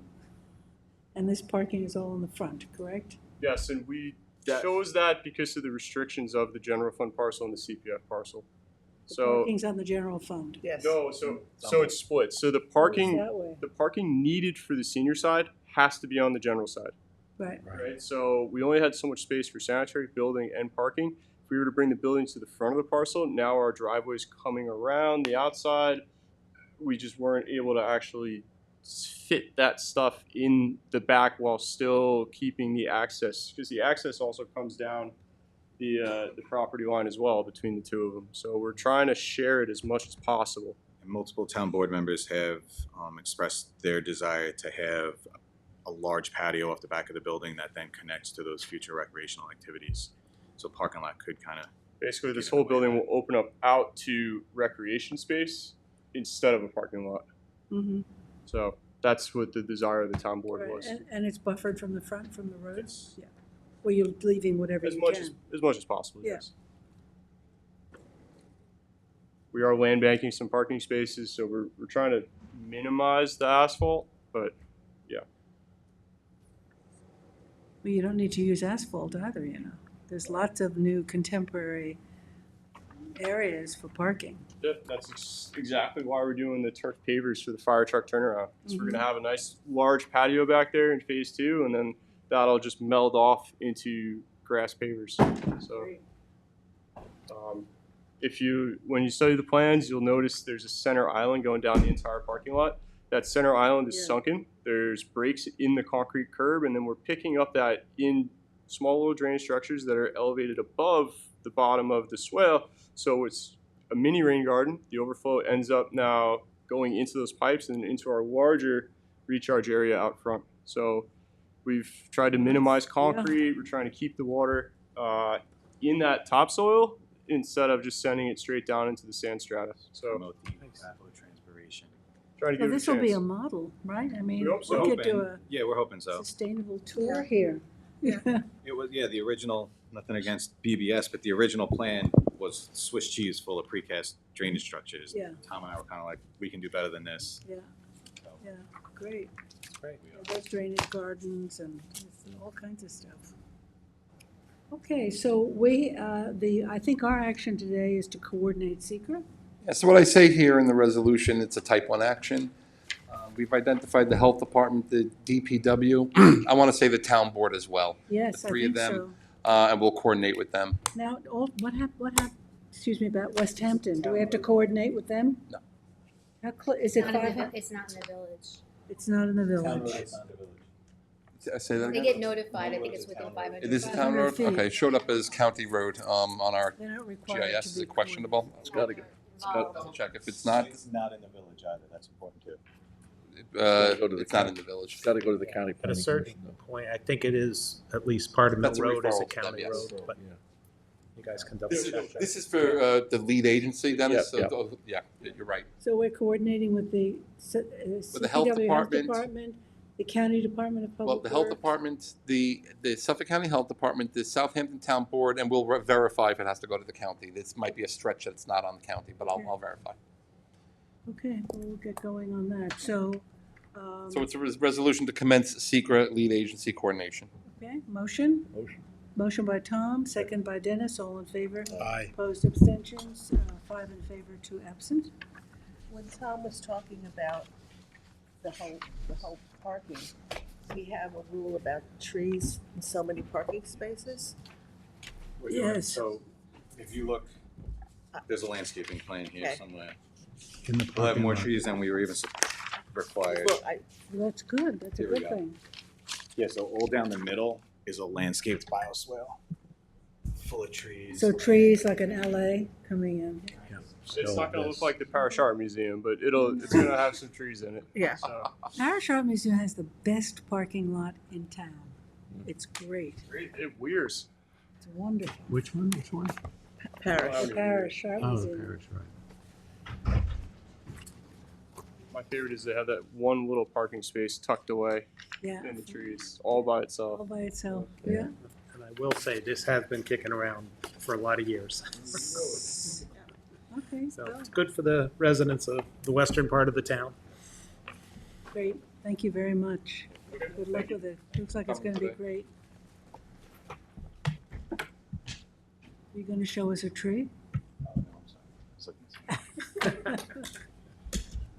right, thank you for your time. Thank Thank you, you. guys. Thanks, Tom. Thanks, Nick. You're welcome. See you soon.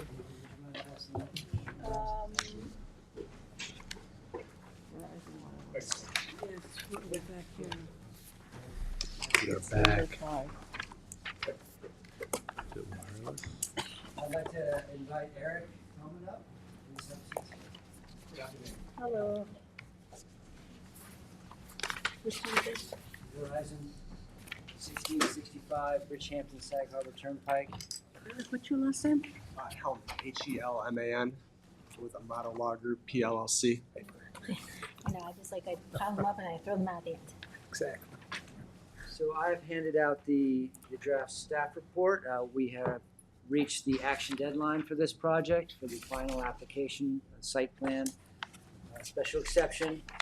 Verizon Wireless is located at 1665 Bridgehampton Sag Harbor Turnpike in the Aquifer Protection Overlay District and in the CR 200 zoning district. We have been through the secret determination for an unlisted action and have accepted a negative declaration. I have here before you the staff report. It's quite lengthy because it covers all of the wireless code. So you have the general requirements and you have the special exception requirements that would have to be met in this case. This is basically a replacement for something that's already there, so we're not Yes. creating a new. Taking the words out of my mouth, and I can say this over and over again on this staff report. You'll find that it's repeated quite often. We are not nothing is changing except for the structure itself. The monopole is being replaced. It is not actually any higher. It is a different diameter. It is a different style. It is the monopole, or otherwise known as a stealth pole, with the internal antennas. And the structural facility to run it is a little different, but. Actually, the pad itself is a little bit larger, which the fenced-in equipment compound is a little bit larger, but the actual utility area, the building itself. But yeah, the footprint is going to be exactly the same. Will you be able to take out the old tower pretty easily? Dismantle it? That's my understanding. And it's going in the exact same location. Yeah, They I'm pick just, them out in sections. Like Yes. so do you want to go right to the? I'm gonna go, well, yeah, Should we shall go we to just the- go right to the, it's at the Thank you last for two doing this. pages. So this is very good reference. And I have to say that during this, I've learned a lot about wireless communication during this application.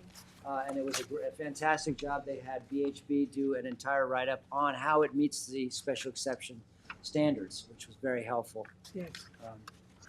At any rate, yeah, the last two pages are the conditional approval.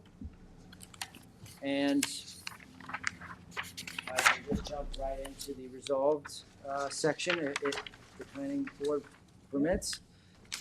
The planning board hereby adopts the May 22nd 2025 staff report and approves the Verizon Wireless located at 1665 Bridgehampton Sag Harbor Turnpike site plan application to replace a 95-foot tall existing pole with a 95-foot tall wireless communication pole on a 58,600 square foot site improved with a utility building located in the CR 200 zoning district and the Aquifer Protection Overlay District situated, yes, at the same address, as shown on the plans prepared by the Structural Consulting Services, October 21st, 2022, revised November 15th, 2024.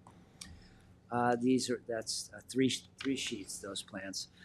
Subject to the following conditions, the changes to the plan. I would like to note that the color of the pole as white, perhaps you could even just tell us a little bit more what type of white, knowing that there's thousands of whites.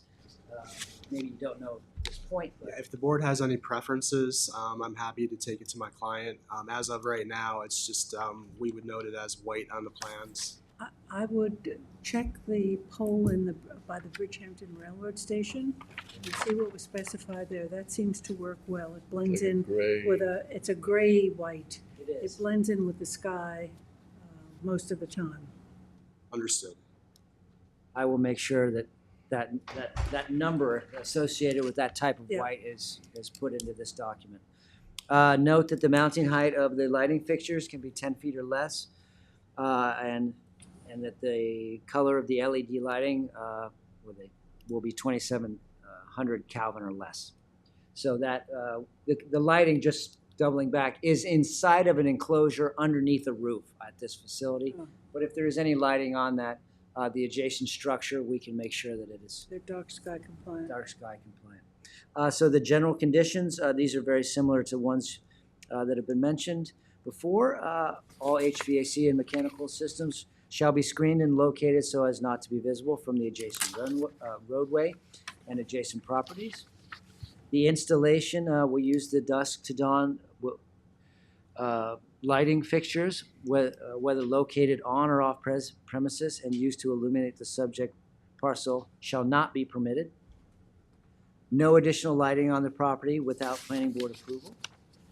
All lighting shall be shielded and of a color of all outdoor lighting shall project downward, and light sources shall not be visible to adjacent properties and roadways. The antennas shall be in the interior of the wireless facility. Any change shall require additional review and approval by the planning board. All proposed and future equipment shall be installed inside the fenced area. And please arrange for a pre-construction meeting with the engineering division 2 weeks prior to the start of construction. Can we put something in here about the dismantling of the existing tower? Sure. Maybe the engineer should take a look at that, the best way to get it down and out without damaging any additional landscape, any. Okay, a limited, perhaps a proposed limit of clearing on what they're. However they're gonna take it out, I really don't know. I've seen this dude, they come to these big cranes and they actually take it out by sections. It's, the Vertically cylinders. made. It's So not that's- like it has to be timber. No, they actually lift it up one section at a time. Maybe submitting a plan that will be approved by the town engineer. Yeah. Yes, and the that's it. building department, there's certainly And building department, considerable whatever. permitting ahead of them. So a Yeah, we demolishing, still have to go through the building demolish department permit review. and plan, And we don't need to see it if building and engineers are fine. good. So I will put in the general conditions that a plan will be presented to the building department and forwarded to the planning department for the dismantling. Yeah, Okay. Moving on to part 3, the items to be submitted or completed as conditions of approval. Per 300-184, 6 complete sets of plans for signature. And then items to be completed prior to the issuance of a certificate of compliance. The applicant had specified that they would be willing to revegetate any areas that were disturbed during this installation, even though they are not overcleared. I thought that since they had offered it, we would make it a condition of Yes. their certificate of compliance. And that's actually noted on the plans right now. okay, good. So, just clarification, when you were describing the place, Yes. I thought I heard you say 58,000 square feet, and what I'm looking at is 61,363.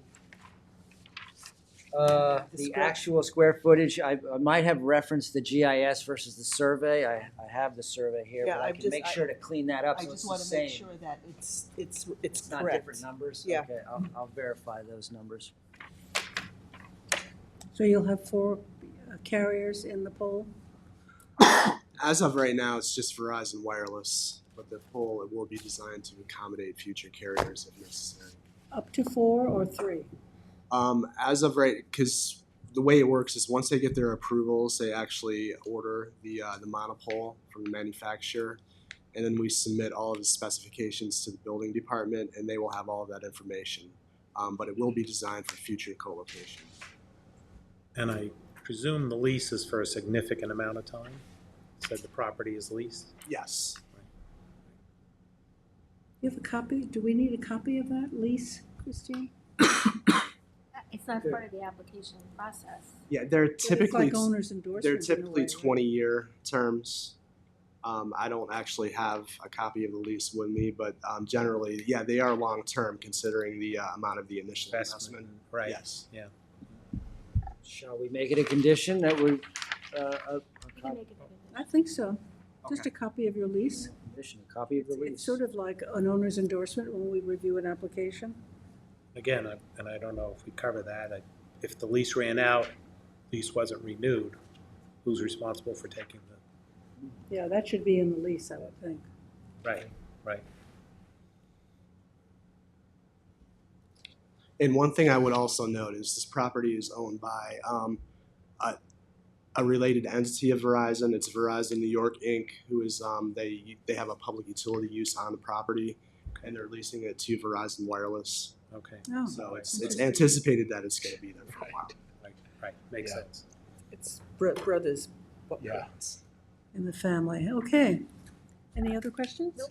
Okay. Motion to approve the report. Motion by Gloria, and second by David. All in favor? Aye. Opposed, abstentions? 5 in favor, 2 absent. Thank you very much. Happy holiday weekend. You too. Stay out of traffic. Would you mind if we kept the best to the end? Of course. Okay, and carry on with everything Yeah, a else? lot of business ahead. Yeah. Okay.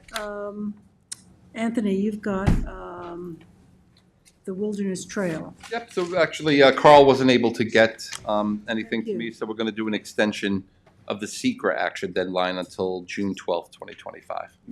Okay. Motion by Dennis, second by Tom, all in favor. Aye. Opposed, abstentions.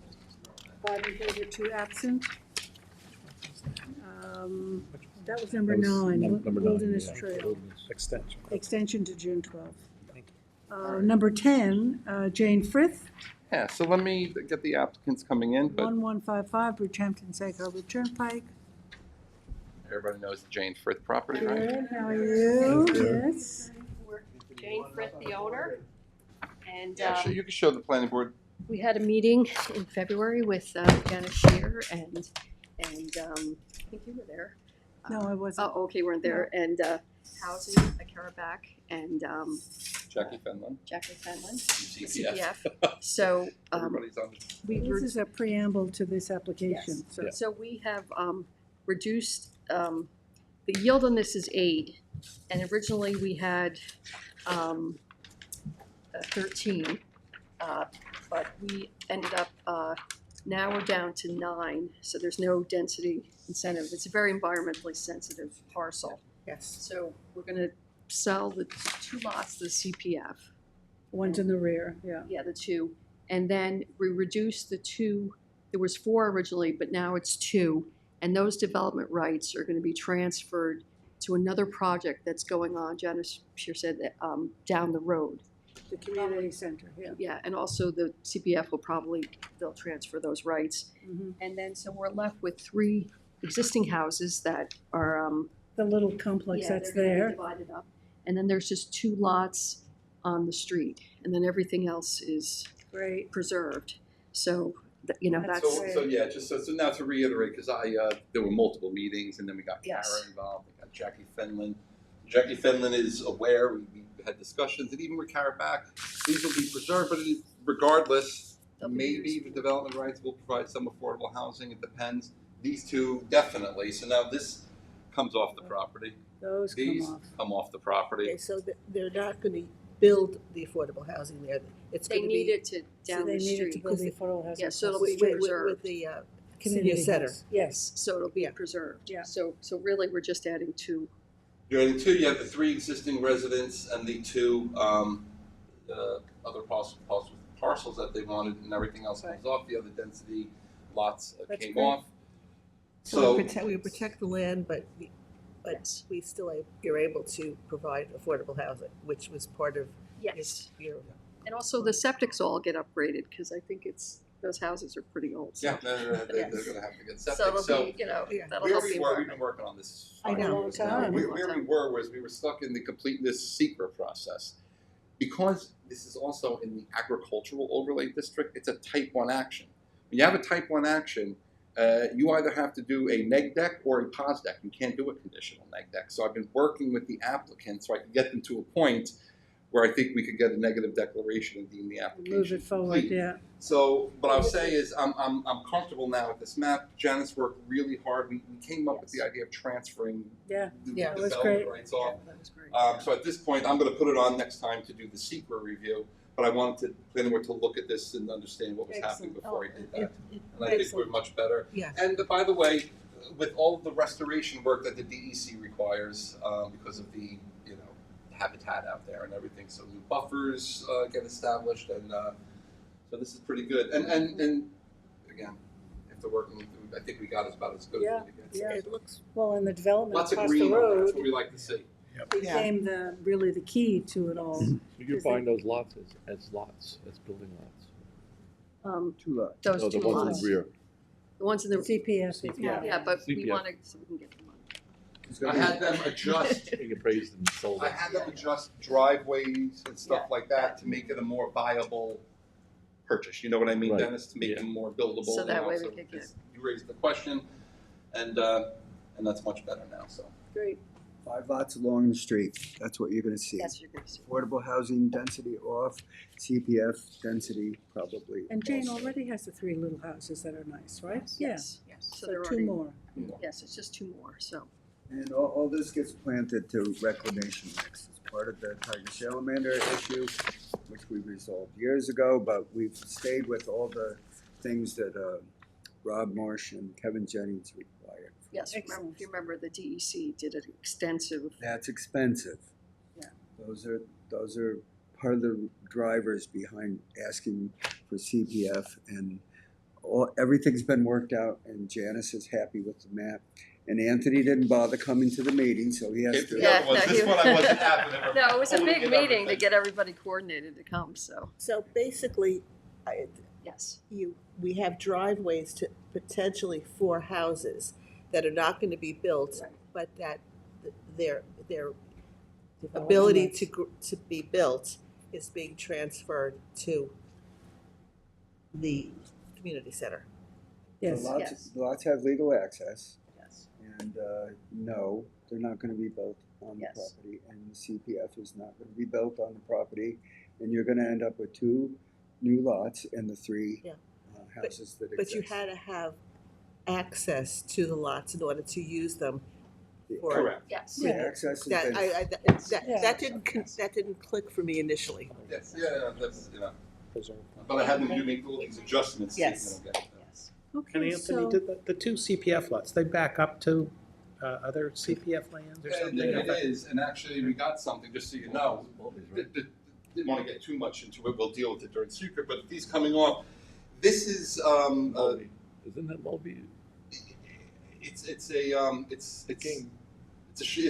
hunting grounds preserve, over there. So they've raised questions about this over here because they're in the process now with the town board of renegotiating that easement to just make it for agricultural purposes and for hunting, and that's it. Right now, you could have recreation and this, that, and the other thing, but they're working to get a new advanced easement.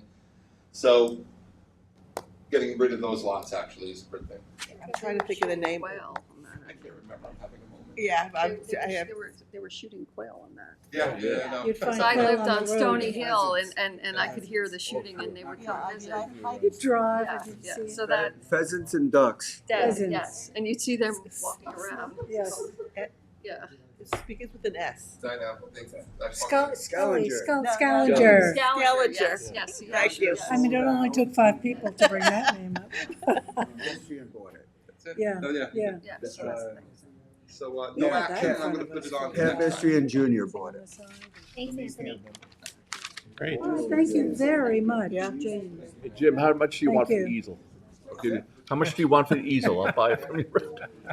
It's a We nice could use easel. one. Leave it easy, I'll just tell my boss I forgot. Just tell him you forgot it. It's embarrassing. Sell it We're to the pulling town. chairs up to put maps up. My presentation drawings got all Yes, wrinkled look at in the wind. Is it still raining? It was when I came. Yeah. Yeah, but he came in the same time we did, so. You like the easel though, huh? Yes. Yeah, I like Well, we never have a professional easel for people. We're pulling up chairs in public hearings, you know. We'll have to do a fundraiser. Kristen, put it on the list. decent It's easel. been on the list since 1997. What list is this? Can we all add things? What do you want? Oh, I don't know. I gotta think about it now that it's open season. Coffee. This is a capital project right there. A little table up Thank the you. end over here. Kind of idiot proof. We like Jim, good to see you. Good to see you, Jim. Okay, Anthony, the action here? No action. No No action. action. See you next Just time. up to date, Yep, we'll right? do it next time. Okay. And so, 2 trees. Karen. So, Karen, You that's didn't you. take me on a trip. I know. I try to coordinate. It's so hard sometimes. Limited to that. I have this on the agenda. You know, we had the hearing last time that was, held Yes. open and closed. I know that some board members did some site inspections. I know there were some, questions. We did a site visit, So, yes. right now we're still waiting on some referral comments. We're still in the comment period. So this will go back on the agenda, but I wanted the board and the applicant to sort of hash out some of the questions and concerns that you had. So that way we're not doing it at the last minute. What I would say is, obviously you have your questions. Big things here. First was the disturbance of the soil, which the applicant's plan is indicating restore.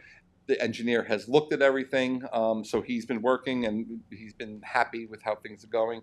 Then it's the inclusion of the additional rinks, outdoor riding rinks, additional horses, newer piles, some other minor Manure was things. all removed. So yeah. just wanted the board to discuss what their concerns were. By and large, with the reclamation of the area that was disturbed, that was big. We got to get that back. Let's get the issues on the table and resolved at the end of the day. Not a ton out of the ordinary here. So I have 2 issues. Yes. Okay, from the Yeah, site plan visit that we did. They're going for a horse expansion number of horses. Yes. Have you verified the math that you have the room? Yes, we have that on the survey. Okay. So to that point, Dennis, That's a the covenant. original site plan, it comes right from the original site plan, because the site plan says you could have this many horses, 100 but and there's a something. covenant for this amount. So the site plan originally acknowledged how many Allowed horses for they it. could Many have. horses, many horses more. So we had a really productive site visit. Tom, David, and myself. Yes. On a wet, muddy day, but we all had boots, which was great. And the new rink with a new surface was just perfect. I mean, it had rained and it had drained, and it was a combination of sand Material was and great. hay, chopped hay, so that's really effective. The drainage easement, and I talked to Roman about it, is an elaborate drainage system. Yes. And he's going to be putting in some new rings. So my suggestion was that we put up some project limiting fences around the easement areas, so he'll know where they are. And then he's not going to, or his workers won't in error go smashing over a drainage easement. I think we have to do that. And also, when the town engineer deemed it complete, he had further information he wanted. And I think that included what you're asking for. So project, right. I gave that to him on Monday. Good. But it's something that has to be done before the plans get signed. So we're just anticipating that. So that will. The Ag Advisory Committee requested that all the ag soils remain on site. And so it's their intention to spread the soils where they need them, but nothing will be removed. Right now, they're in fairly large mountains. Yes. Yeah.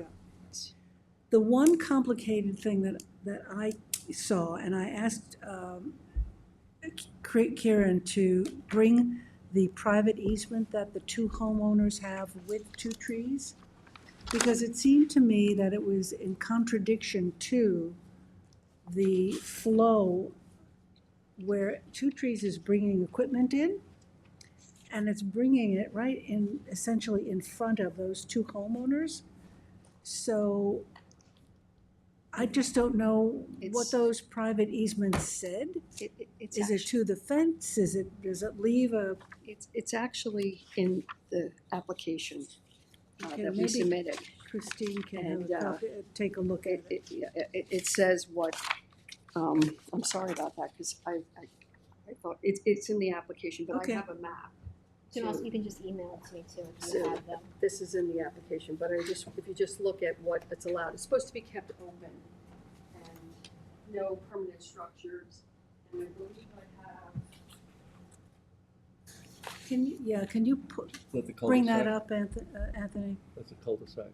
Yeah. Yeah, okay.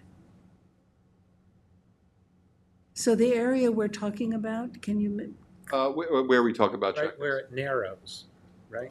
yeah, where it's that And a choke whole point there. swath on the south where there's nothing. That whole piece, Yeah. okay? And then Now, there are two homeowners, one being Mrs. Farrell, that they participated in a private easement Yes. with them and with Two Trees, okay? And so what's happening is, Two Trees is bringing equipment in, right? No, go down, Anthony, go down to that piece, yeah. They're bringing it in, from there, Right behind those houses. right, and they're driving it across that field, Yeah. up exactly. there, and then into that backfield. Yeah. So that's how the plan was drawn. So it seemed to me that the plan that we approved was contradictory to the private easement, or the private easement is contradictory to us, right? Yeah. And I think if we can clarify that, we might be able to moderate some of the complaints, which, Well, we are gonna have a farm gate on the south part because people are accessing, you can see on the bottom. show it there, Karen, because there's too many entrances and exits. It's a Where- little lower. See where there's kind of that driveway a little up, right there? Yeah. Yeah, that's gonna That's have a where gate. anybody they put a no trespassing, but anybody could drive in. And when I went there once, there was a guy just walking his Walking dog. his dog, yeah. So, that's So he's what putting a happened. sign up, Yeah, so we're gonna put it, that's one of the things is a farm gate. And, that is, what's gonna go on. Christine has we're not really supposed to build, it was done by the previous owner, and he, Of Two Trees? yes, Valentes, Valentes, he yeah. did it privately with that, so that it gave them more of a buffer. Here it is. This is the map, and I'm sorry, I thought this was put in with the application, because they said the easement was, but you see that? These two Yeah, no, that's a good map, I didn't see that. I'm sorry, We'll take that. yeah, but the thing is, it's a private easement, and it's in everybody's binder. It's number 13. So you're gonna put a gate here. Yes. So Two Trees equipment comes in, not all of it, some of it, Yeah. comes in here, cuts across, goes down, and comes into this big field. Right. Why we as a planning board ever put this thing in here is crazy. that's Well, great. I that's mean, the thing. They it did doesn't do make any that, but sense. maybe it's more for, I'm thinking emergency. If I somebody don't- got hurt. Right now, it's blocked, so we have to deal with that owner. Yeah, well, Or maybe we'll have a gate, but right now, that's kind of, it doesn't make any sense Yeah, to me, and because it if creates you needed, conflict. maybe if you Tom? needed an ambulance or something to come through, because originally that wasn't open down there, but that's, But if this is, then maybe that can, yeah, but Closed So up. the private easement and what the planning board approved kind of overlap right Right there, here. right yeah, in there. but, and at but the we do narrow have access. I mean, this is part of the farm right there, what's green. So, and you have. How does I'm not understanding how what we're asking for, Well, it's a private Here, easement, so Christine, it's you not have to really, take a- it's it's not not, binding on us, but I'm just, But our open area of our site plan is this very same piece of land. and it does allow you to go why over it. doesn't that then support the easement? If we're- It does. It's not in conflict. It says you're not allowed to construct, install buildings, structures, or any description, including fences, jumps, temporary or permanent trailers, and horse run-in sheds within this easement area. Right. Right. And we can't use it for manure. They didn't want that. And will not maintain hedgerows along the common boundary. So it gives them an open There's nothing space. about restricting the passage of No, there isn't. There's equipment absolutely or nothing. anything like that. Okay, We're allowed so, to ride by, so there's nothing in this. so Yes. what my recommendation would be is that, again, you have a delineation of where the, and Roman commented on it and said, well, that was doable, to have, just put some split rail fencing here so that the equipment can come in Stays here, away from the Well, down here. It says we It can't stays put away. any structures. There's a You can't little put bit of a fencing. slope Yeah. also. Goes that- a little like that, right? Right, Right, so I could, kind of see where somebody driving a piece of equipment wants to kind of go It'd be down so the close. See, the center. thing is, we have to be Yeah. able to access, and we can't put any permanent structures, so we have to draw, that's part of the easement. They just didn't want, us putting horse fences in and Right, stuff like paddocks. that, so they kind of can ride there, it's part of the farm. They do have, I think they have, sometimes they have polo people, unload here and ride over here, because they play polo Yeah. over here. So the problem here is there's a slope that runs along this Yeah, side. it's right So you here, gotta right come here. more towards the middle Let- to drive to at through, least right? here. At least there, exactly right. Yeah. And you're saying, I think you're saying, you can't put any fencing that would keep people. No, it says, That's a that's what it structure, says in the easement, which was a private easement, which has to be consistent with the overall easement. So I've never seen that before where The issue really they is put there. a private easement over The issue- our easement. They can't be in conflict, really. No, that's why Yeah, I bring it up, That's to why see you if it can't- is. They have to put up with us driving by because The they owners wanted are that not doing open anything. space. Yeah. If they're doing anything against the easement right now, and I Right. think the complaint was that, at least from the homeowners, they felt there was a load of traffic coming in there that was not normal, and during the night and all this other stuff, and there's no evidence so far of that. No, There there were isn't. not- There's there- nothing. There's nothing. That was just. We're looking for tracks or other Nothing signs that of. would indicate there's abuse of it, just a Not a couple of frequent- tractors moving back and forth. And this over here, by the way, there's a well here that Yes, they there's a provide well. water for the horses, so they have to come back and forth to get the water. That's where the well. So they wanted to leave some of their equipment here too. Now, what is this land of? This is another property that's for sale. Yeah, we saw that, the sale sign. If the drivers of the equipment could stay, as far to the, I want to say the right, if they're going that, or south, whichever, I can't quite tell the direction, as far away from those couple of homes, people naturally want to go in a straight line from Yeah, they want to come in right farm here. entrance. There is Right. There's a grade. bit of a there is grade. slope. They have With to. the slope. Most people ride their horses during the day, so This it's not is like really- it's a potato farm. Like, This oh, is we're really harvesting never used by potatoes at two 5:30. trees. This little strip here, which is, really in their backyards, is really never used by two trees. And this is the one we don't understand Well, why it's it's even blocked there. right It's now. blocked, we understand. Yeah. But maybe as part of the consideration for the neighbors, two trees would simply say, look, we're never going to use this. We can't do a formal anything, We could just put but a it could gate. just be something that would say, we're never going to use it, don't worry about it. Well, We're, if you But we want to keep our land. I mean, we don't want so to. you have to give up That's the not the land. point. Yeah. The, It's part the of it. point is that is a real bone of contention. I get it. Yes. It's like coming right in Right your into their yard. property, right? Right. And This person, is it's only 50 feet wide, that lot. And this. yes, because I actually did a tax. Mhm. I got a big tax reduction on the lot a couple of years ago, but it's 400 feet long by 50 feet wide. It has a historic house, has barns, so the people are right there overlooking. And they did Reisdorf, they did come, and Over here. yeah, so they, this is the width of the lot. That little Oh, Yeah. the little Over thing. Oh, here this is- one, yeah. Over here is The other farm. Tarnapple Farm, yeah. Tarnapple, so those, but they don't care. We were And there talking is- about there Tarnapple. is a, Is that the one where the road went right through? Yeah. the- yeah, and they moved it over, remember that? That was a big thing. Yeah, So anyhow, there is kind of a drainage, so they kind of have to go like kind of close to the property line anyway. Well, if they can do that. Yeah, so maybe that's something we can, And Roman, as when we were talking, yes, he can, because he's not there all the time, No. but he has to convey to his manager yes. these requirements to have a good functioning farm and to Yes. keep peace. Yeah, but I think the gate will stop a lot, because I think there are Great. people And just if you- using it as their own And farm. if you Yeah. put one right here, that would be great too. Yeah, and that's the thing, and then, because they have to go really close to there's a barn right there. Yeah, so Just because there's this is a drainage and real stuff. nick, Yeah, there's trees in here, so, yeah, I mean, they can go over, like, through the middle, I would say, kind of that, but it was kind of, Valentis developed all of Dumbo. He's a big developer, I'm Yeah. sure you remember the Polo. Yes, sure. Yeah. So, very sophisticated. It gives them the illusion of having bigger yards Right, by having right, this. by having no You structures saw around that it, right sure. there.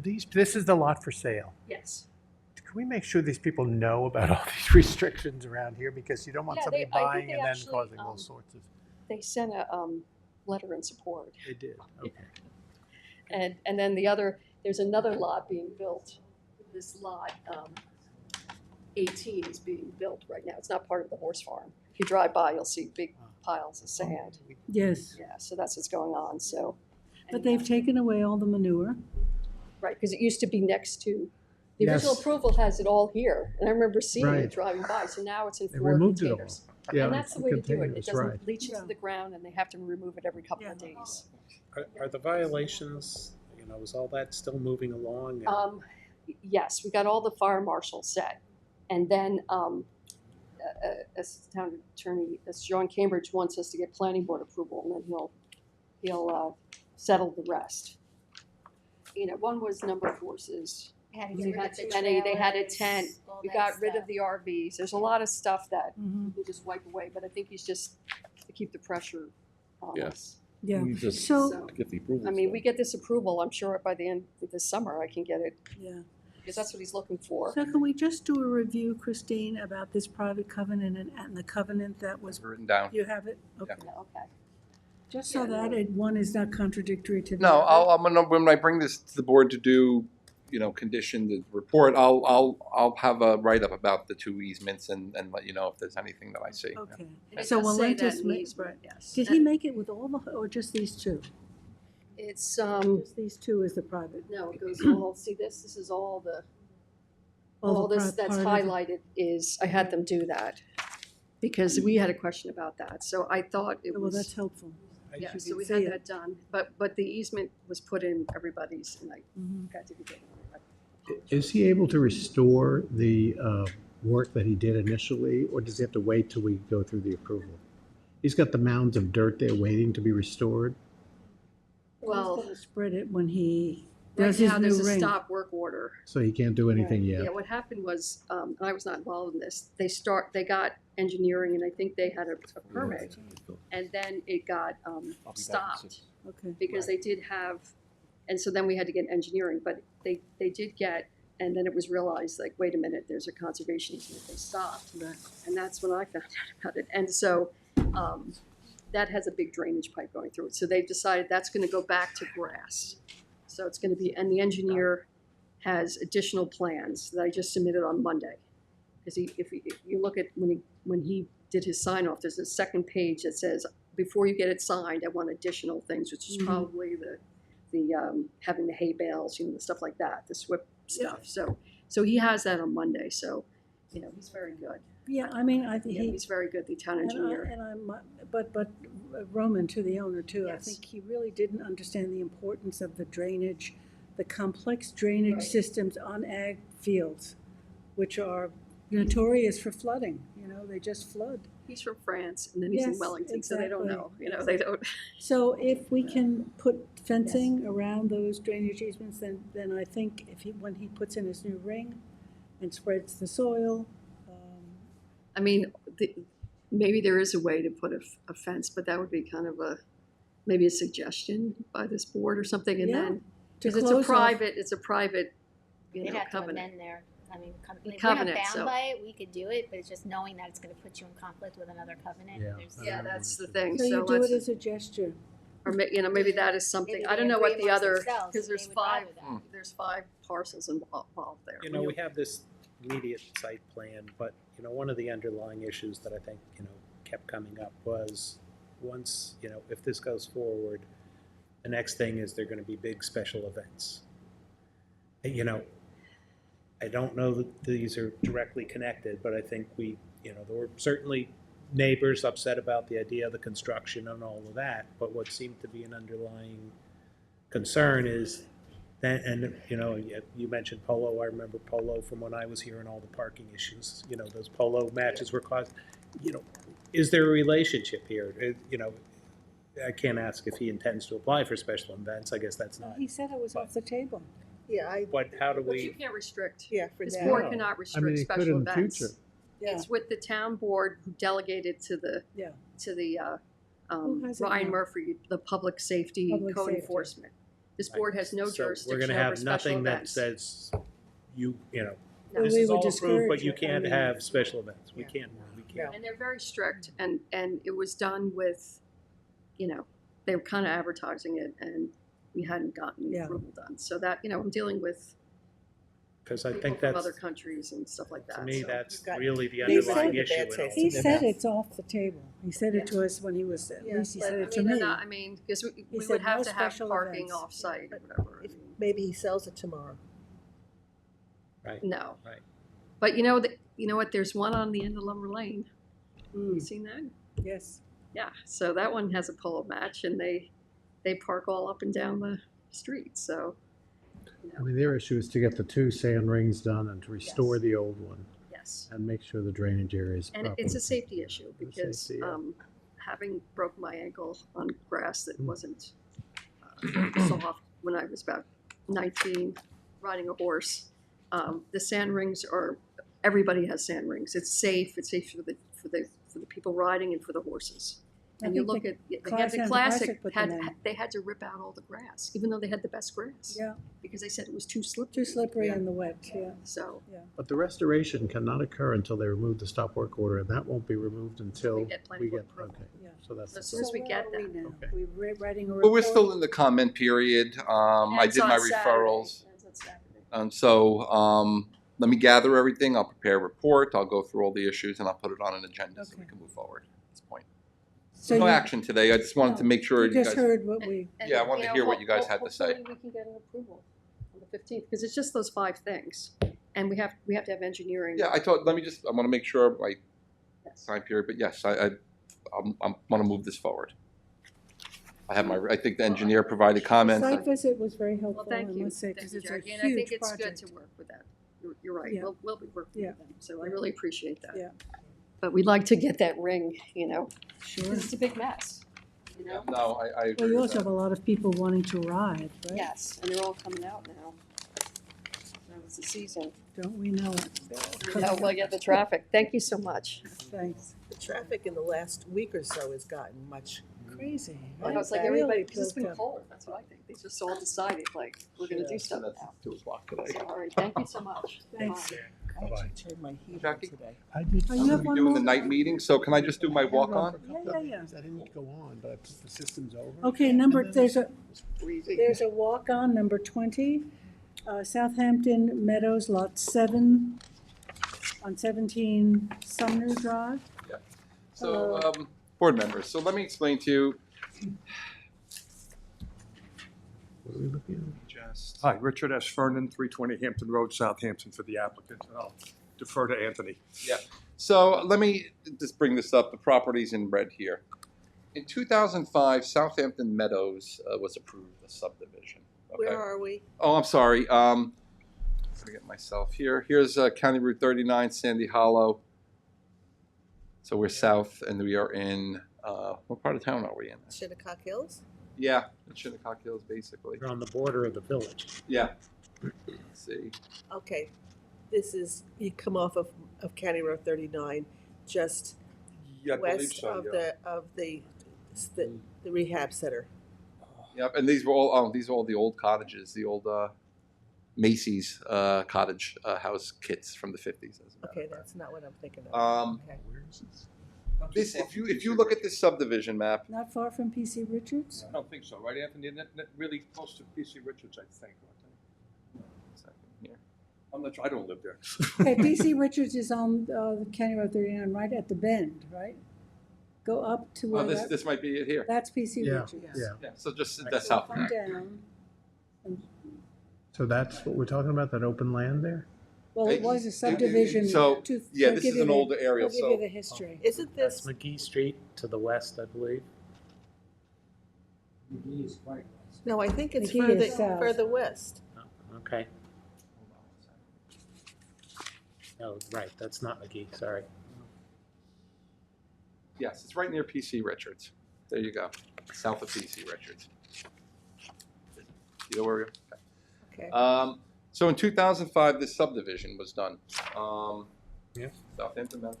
If you look, I mean, you'll see a drainage easement down here. These lots have 20-foot buffers, okay, that are shown on the subdivision map. These lots are all skewed here. So, you know, these hedges that you see are sitting on the adjacent properties, not within these buffer areas.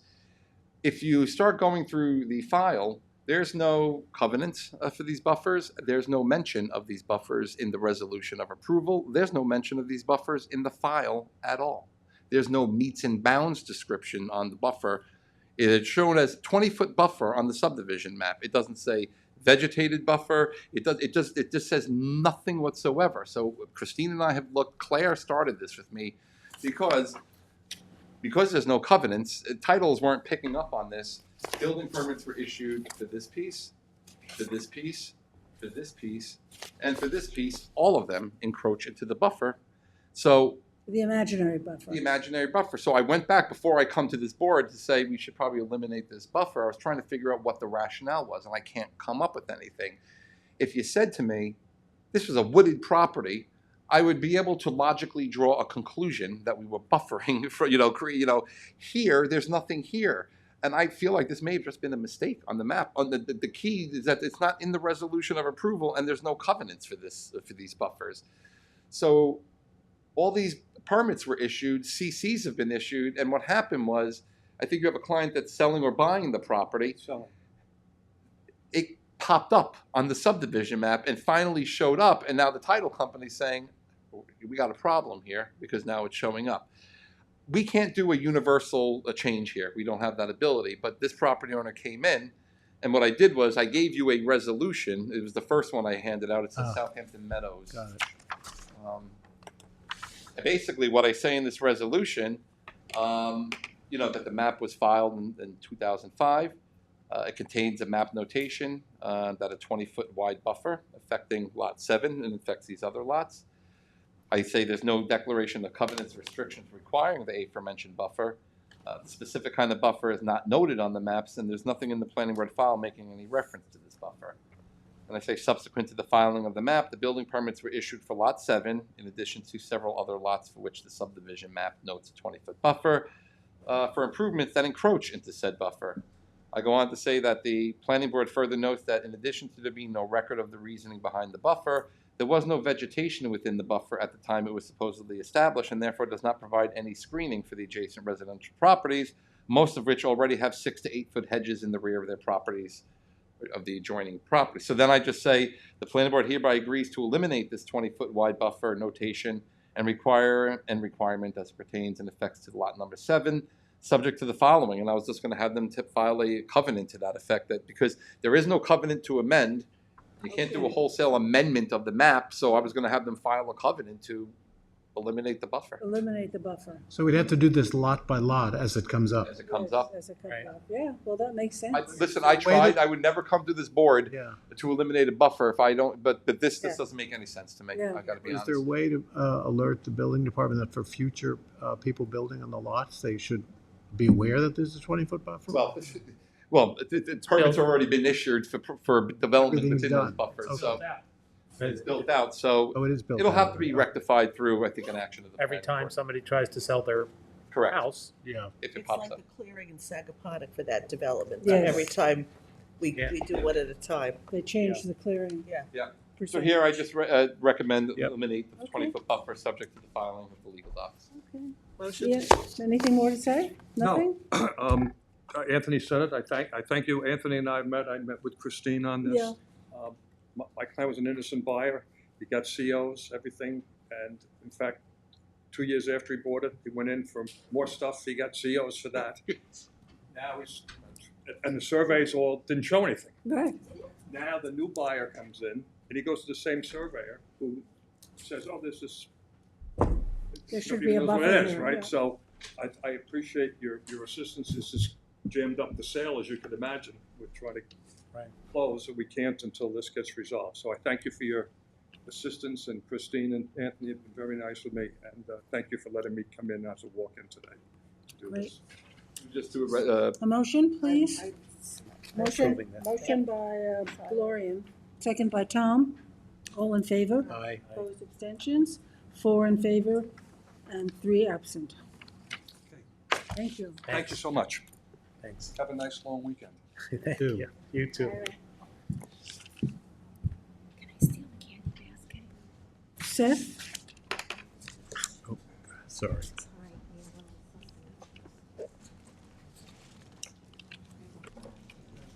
Want to do extra storage? Yes, it should be extra space. I should correct Extra, that. the name of the application is Extra Space? The name of the applicant is Extra Space. It's part of Southampton Mini Storage Number 2. Located at 59 Mariner Drive, in North Sea. The site plan special exception application came to the planning board for the conversion of an office space. Which one is this? Number 12. 59 Mariner Drive, extra space. There we go. Thank you. It's called Extra Space. So there was a notice of violation for a conversion of an office space into storage units of various sizes. And so they have come to the planning board to rectify that situation. And what has come to light during this the review is that they have been renting out parking spaces on the site, which is not uncommon at storage facilities. So I had asked the applicant to what level are you renting out these parking lots, and it was turned out to be 17.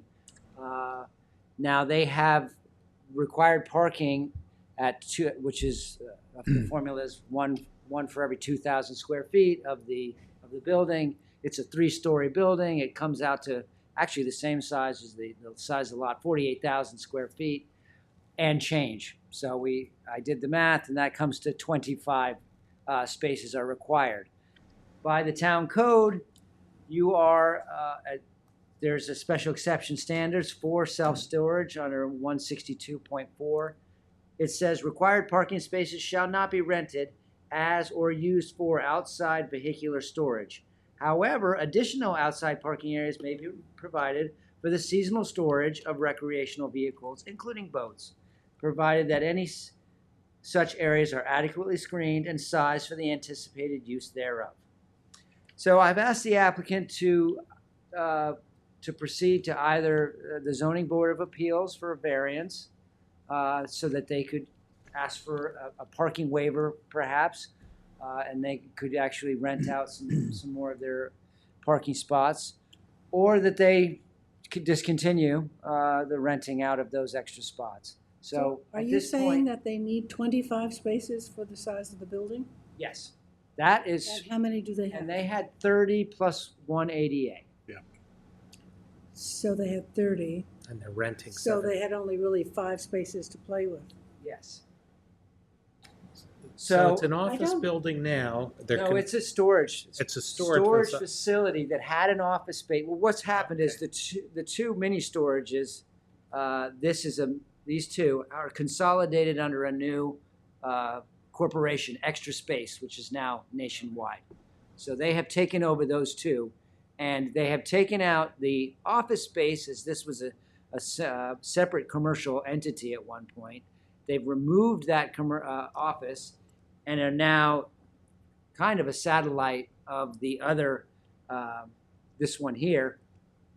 So the office has been taken out. It's no longer necessary. The office is now in the main building.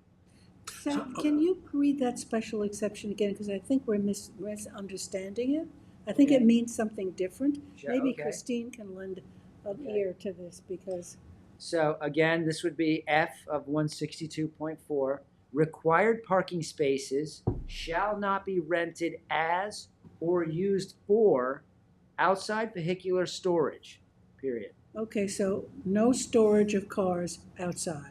Required on required parking spaces. So that's 25 spaces. That would be 25, yes. Then the next sentence is, However, additional outside parking areas may be provided for the seasonal storage of recreational vehicles, parentheses including boats, provided that any such areas are adequately screened and sized for the anticipated use thereof.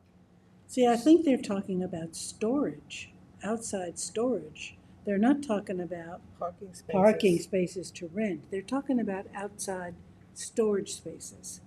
And these are not I storage don't think spaces. But is he I don't renting think them, they can do he's it. renting them as parking space for people to go in and out during the day?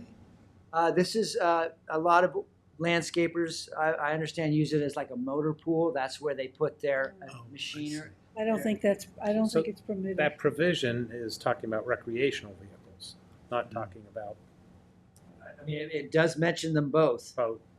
So this is for So they'd the- have to expand the parking lot theoretically Yes. to have more spaces to rent so Yes. that they have the minimum number that they're But are they, required to have. but are they even allowed to rent any, the way it's described? Not I according to believe it that. says they're allowed to additional spaces over the Over the required. 25, but Not the Like, so required. 25 are required, there are 30 there. Is that what Want you to said? take a look at it? I mean, yeah, I don't want to give an opinion on the fly, Right, but right. But I So- think it One means one something issue is, very what are different. they allowed to do on the spaces? Not how many, but what are they allowed to do? Right now, they can only use 5 of them. But isn't that another issue? They're using it as a storage facility, not an office, so does that change the calculation of how many spaces the building requires, or it doesn't? By eliminating the office space, technically they would have gained one spot because the one spot was allocated to the office space, the individual. So as a storage facility, is the calculation, It's by the The square same? footage of the building, plus one for an Right. office. and do we have to discuss the change of use of the site at all? Is that an issue? No, That's not quite an issue. honestly, when it came across the desk, I thought this was a perfect candidate for an administrative review. However, digging in a little bit and seeing the cars parked overnight and et cetera. Right. No, It I became don't think, apparent I that- don't think the special exception statute that you just read to us means they can rent out spaces. It means that if they want to have extra storage in the parking lot, they could do it by that formula, but it has to be screened, it has to be, they're talking about boats and boat Yeah, trips. they said recreational vehicles, so. but- seasonal, seasonal, Seasonal. Seasonal, So it's most likely boats boats, Right. bikes. it's It's not not- it's utility not- vans or, or lawnmowers or. It is LI 40 though, so I mean, It's the mini storage is allowed by special exception. and our, Yeah, that what whole, about trade contractor machine, is that allowed? That would be allowed in LI 40s for certain. Is it another use? That remains to be seen. So, yeah, the plot thickens once again, but I am deeming it incomplete until we. good, have, maybe Christine can take a peek at it. interesting, good. And, the question that pops in my mind, if they're renting spaces outside, are they renting some storage spaces inside that they're parking vehicles in? And I'm not sure you're allowed, or whether you're allowed to do that. But it is a storage facility, right? For dead storage use only. Yeah, like, Well, parking vehicles may be a fire hazard in a storage facility. I don't know, you'd have to dig deep to see if Yeah. if I've never vehicles are heard of a allowed to be storage parked. fac- I've never heard of a storage facility that rented out parking spaces. It's kind of like a side Right. thing that This he's is- doing. Yeah, no, I'm concerned they're renting indoor storage, Well, he would rent indoor storage, I mean, but to put a if you have a car. unit that you rent, it's 3 stories, you said, right? Yes. Yeah. Right. So it kind of, Incomplete. I was- would is be the best concerned time. about fire hazards if Yes. they're parking in, and I might be totally wrong, maybe it's permitted, but parking vehicles inside a building for I storage. don't think they're inside the building, are they? no, I they're in the asked, lot. I asked the question. If they're said if they're they're renting inside the building. spaces outside, are they renting the spaces But I inside think the way too? the building is constructed, it's for, you rent a storage unit for X number of square feet by month. In my But that previous seems to- life, the the place I worked at, Mm-hmm. we were renting indoor storage for parking. And I believe many places use unused space to rent because the prices to rent a garage out here are about half of what the price is to rent a garage in New York So City. you rent a storage unit and then That you pull seems your like car in. that seems like Right. a different use. Like Right, renting to store commercial vehicles, whatever kind of they are, nursery vehicle, whatever. It seems totally different to me Totally. than running a storage facility. Right. So I just was asking if they're doing it outside, are they doing it inside? That's, I could They- certainly look they may into have that. other I mean, there is a violations. provision in the special exceptions, the storage of flammable liquids, highly combustible, radioactive, or explosive is not allowed. So I would say I think we've run into this. The car obviously is full of gasoline. Does that make it? I don't know how you'd get it in a three-story building. How do you get No, a on the car? first, well, I guess the First first floor floors, the has first the- floors. A storage unit, you lift that door up and drive in. Garage-esque. It would And fit a I'll be car. the first to say that wasn't the issue you raised. I'm just Okay. running with that thought. Look So, into it as well.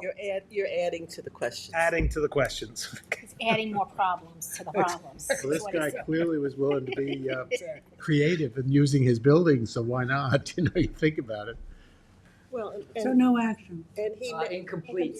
Deemed I mean, incomplete. he may actually be providing a service, because if a landscape vehicle could be left there, there may be drivers carpooling, so there's less But cars then on that's County the Road then 39. that's the use that needs to go on the Right. property as the primary use, not Yeah, it's not accessory. That's the good part of it. Yeah, and I'm Yeah. just saying, I mean, that's something that both East Hampton and Southampton towns have been talking about, a way to have secure storage where, For commercial And vehicles. we have them in other places where LI 40 is. Yeah. It's just that you have to pick a use. yeah, I'm just, And it is close to the train station. Not double dip. So it makes sense as a parking. Maybe they're taking our South Fork commuter connection. Yeah. Maybe. very well be. Okay, can I have a Okay. motion to deem this incomplete, please? Motion by Gloria, second by Tom, all in favor. Aye. Opposed, abstentions, 4 in favor and 3 absent. Seth Baywater, Seawater, Well Water, LLC. You just Yes. have to reschedule. This is just a reschedule. Oh, They this is the one they didn't have they the, didn't show up. yeah. they were unable to attend, so I would propose rescheduling it for June 26th. How does that, how does that look, Kristen? We have some that are pretty tight. That'll be the fourth one. What are the others? Bruce, Maynard, Charlie Fox, and Spion floating Oh, boy. Take. photo. Can you do it for the following one after that? Tell me, July. 10th. July 10th? Okay, Certainly. so we'll reschedule this, motion to reschedule Baywater, Seawater, Well Water to July 10th, public hearing. Motion by Gloria and second by David, all in favor. Aye. Opposed, abstentions, 4 in favor, 3 absent. Thank you. Brenna, you're up. Yes, that's two extensions.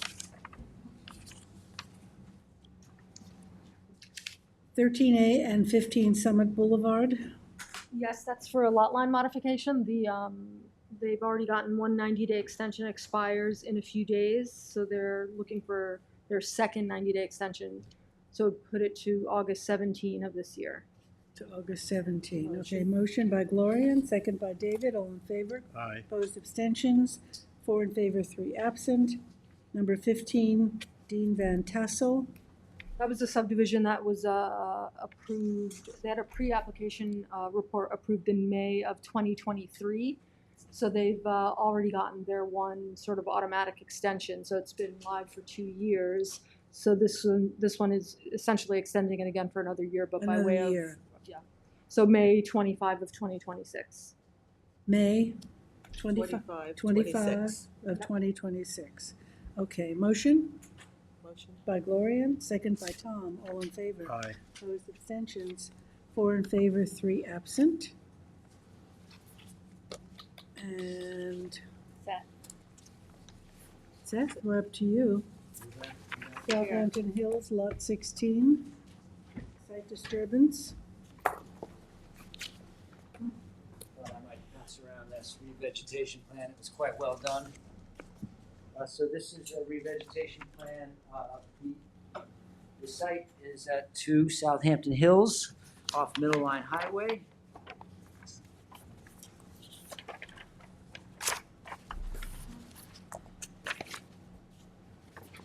Is this one of those hilly? Oh, yeah, it's Hills Court, right? It's around the corner from my house. So it's, So this would be Middle Line Highway. It's actually down. oh, it's down. And so there's a very deep swale, and then they've got walls all over the place. So yeah, the site itself is not over cleared. However, they had done a bit of clearing in the 50-foot conservation easements that were established in 2000 when this area was subdivided into Southampton Hills. The covenants strictly forbid the clearing of the natural vegetation in the front area here and along frontage with Middle Line Highway. You Have can a see, driveway in there. you can see here, the driveway is granted access through the easement. That is stipulated in the Well, the There's a driveway is driveway on, in the front also. the driveway is on Hampton Hills Court. Yes, this, and going through the front easement, which is allowed for this lot, for 20 feet. So I had mentioned that to them to please measure the size of how much clearing has taken place for the driveway. It was identified that they had cleared more than 20 feet. And they've gone through and identified all the native species that had propagated themselves inside of this large swale that you talked about in the front. And they're going to remove all the weeds and non-natives that have kind of taken a foothold in there. And additionally, so in total, it was 8,950 square feet. But Spotty, it's really a larger number because they're willing to take out the non-natives that are kind of dispersed throughout. So I thought that was really an excellent plan. They also had violated the front-facing easement there with a stone wall. You can see it better on there. The aerials doesn't really do it justice. And a generator had nicked the corner of the easement as well, so they will be moving those. They're taking down the stone walls? They're moving them out of the easement. And this area that they had cleared for like a picnic area, that too is going to be revegetated. So that was, again, 8,950 square feet. We discussed at length the different assemblage of native plants to put in, and they were amenable to all the species that we selected, and we had went back and forth a little bit on some other ones that seemed and came to a good conclusion that it was a good re-veg plan. Seth, I see the list of stuff. Yes. But how do I interpret that? I had asked them to pinpoint the areas, but it was so interspersed throughout the easement. They're really going to go in and take care of the entirety of the easement. That's the 8,950 square feet. They're going to go through methodically, removing anything that's not native, and really make sure that it's back. Any areas that had been disturbed, if they even had to take a large plant out, that they would be putting in a native. So it was throughout the easement itself. What about the trees that line the driveway? They too will be allowed the 20 feet, and they will be retreating out of anything beyond 20 is going to be revegetated. So will those trees? Those would be removed. I mean, they provide a huge buffer to the ability to see the house. This one here. The trees. I can't speak to which area they're going to. I know they're allowed 20 feet. So okay. It's true without knowing the exact pinpoint locations. But we did discuss to make sure you're only allowed to clear 20 feet. Do they have to take the tip of that driveway out? I don't follow. This. Yeah. Yeah, I mean, that's allowed. Again, 20 feet is allowed to breach the conservation easement. Okay. And the trees don't have to be removed. They might put something in front of the trees if they need to reduce the width of the driveway. You know what I mean? So we don't have to, I mean, obviously. Depending on what species, I don't recall the species that's been planted there. You shame to remove mature trees. Has Marty seen it? Yeah. Does he review any of these? Not anymore. Not anymore. What about the stone wall? That's stone wall has been there since the beginning of the Southampton Hills subdivision. It's on the other side as well, and it seemed to me to follow the right of way, the curve of the right of way. So I'm not talking about the one on the corner. I'm talking about the one that's at the driveway. I know of a stone. Let me look at my version. Looks like one side has a stone Yeah, it wall. looks like the, I'd probably leave the stone wall on that side and reduce the width of the driveway on the other side, it would seem to me. Absolutely. Right? Again, well, I'm questioning, is the stone wall allowed? Oh. That's. they're allowed the 20 feet, and that was what I said we had decided on. You're allowed 20 feet for your driveway access. How you use it is up to you. But Okay. when I come back and do my site inspection, I'm measuring 20 feet, and it had better be natives on one side or the other. Okay. Okay. Good. We can have a motion to, do we have a, I have. Did you give us I don't have anything? the resolution in front of you, no. I'm sorry. do we have a resolution? Or do you wanna come I had back a with it? draft resolution. I did not print it up. I forgot to bring it in. Yeah, I think there was something in the packet, stack- because in the I packet. just had a note that I can there was bring it up. no re-veg plan. Are you approving in Yeah. accordance with approval, the clearing in accordance with this plan? We could do that and then just send us the, Specific about the plan. Okay. So I'll say it's a resolution to adopt the plan. Resolution to, is it granting clearing? Is it keeping clearing? Is it reinstating? it's a revegetation plan. Love the revegetation. Plan per the revegetation map and The updated survey, April 3rd, 2025. This says April 25, 2025. Oh, yes, you have a 4/3, stamp. 2025. I was looking over here. Oh, Stamp, so the stamped copy is April it's a 25th. set, yes. okay, motion by someone? I Tom, think I said that before. second by Gloria, all in favor? Aye. Opposed, abstentions, 4 in favor and 3 absent. And now we can do best. Do you have energy? I have stored energy. Oh, God. Fun, fun. And then the last 2 will be for Anthony. That's. Well, we've already, moving on to the referral. We've given it a good shot already. I have to get out my resolutions for you to take a look at.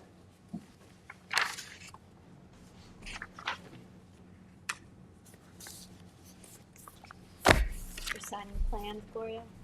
Not here early, but it didn't work.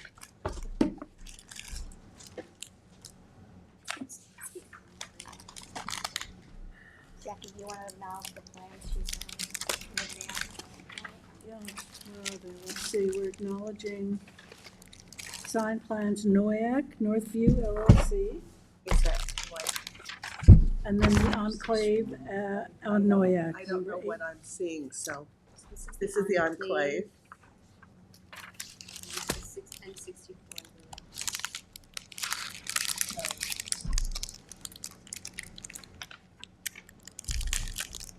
See what's here. Thank you. All the enclave.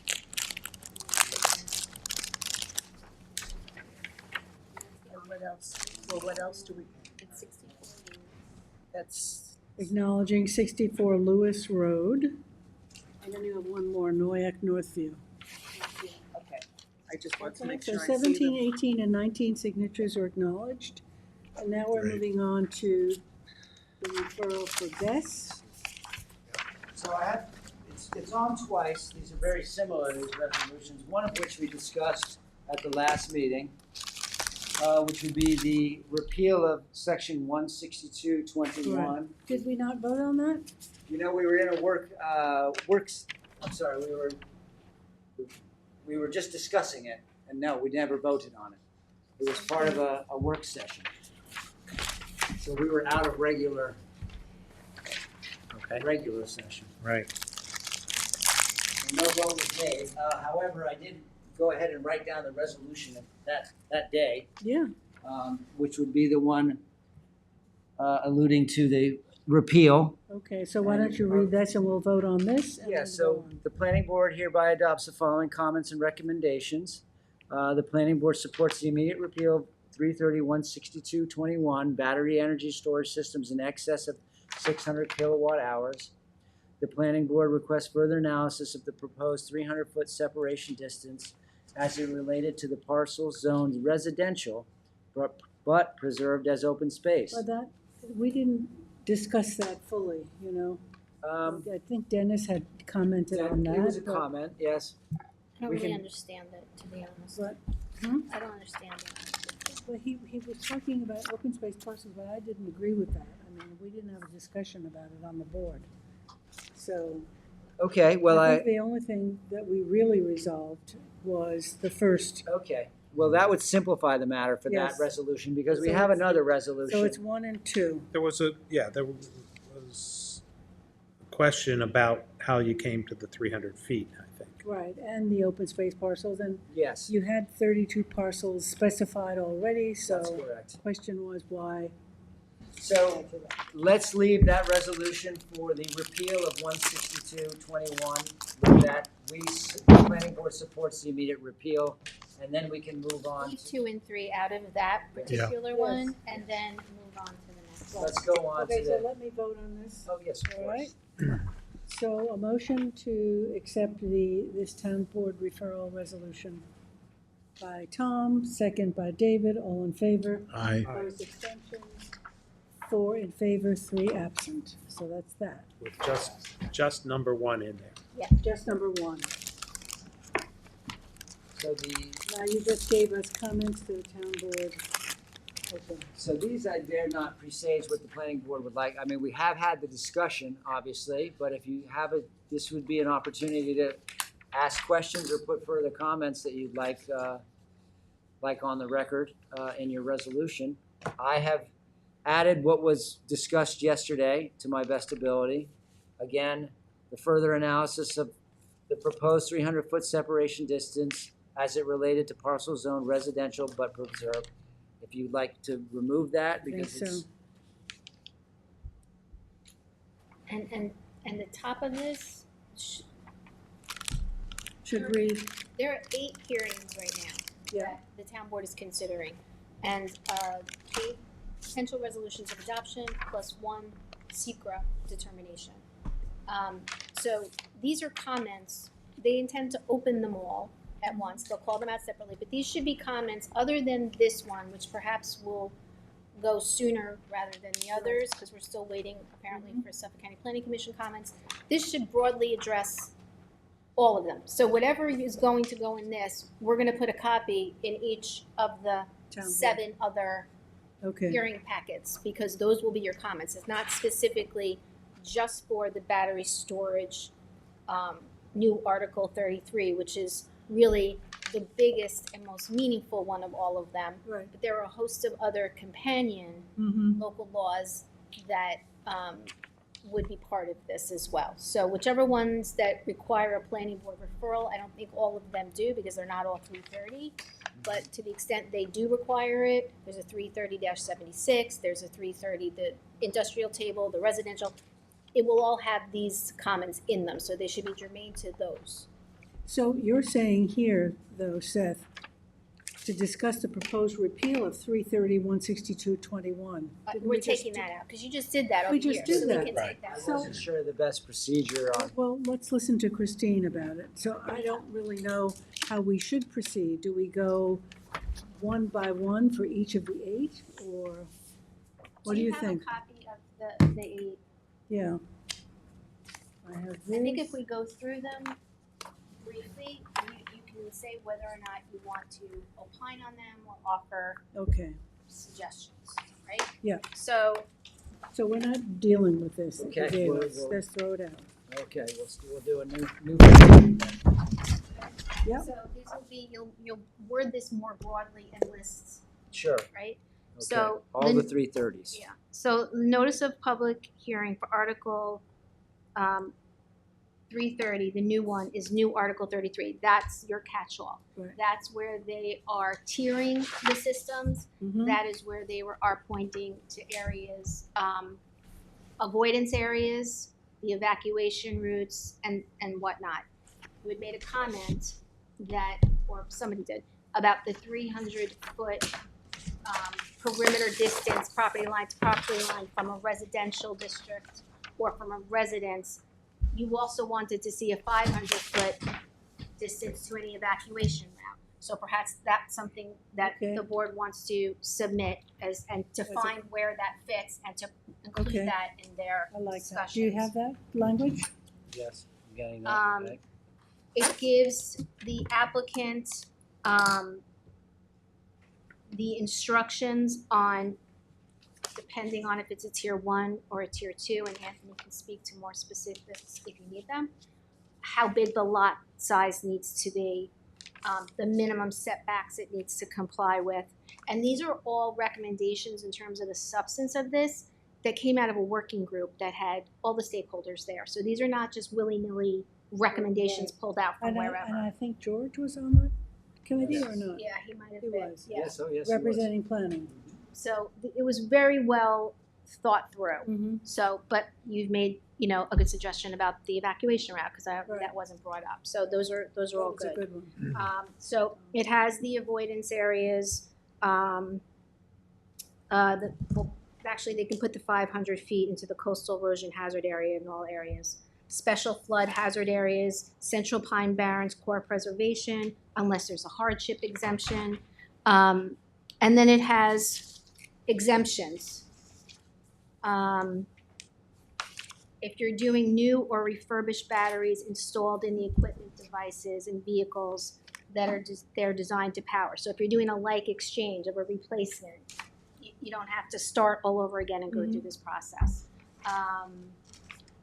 Batteries in original retail packaging that are rated at 300 watt or less or contain 25 grams or less of lithium metal. So it goes through a whole host of exemptions that don't need to go through this process. Correct me if I'm saying anything wrong. I'm just trying you're to spot on. keep everybody.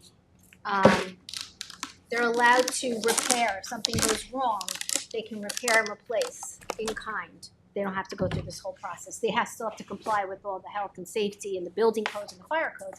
They don't have to start over with a whole big thing. There are special exception standards generally for tier 2. As I touched on, the minimum lot size, the setbacks. It says you can't aggregate lots to try and get more on one lot.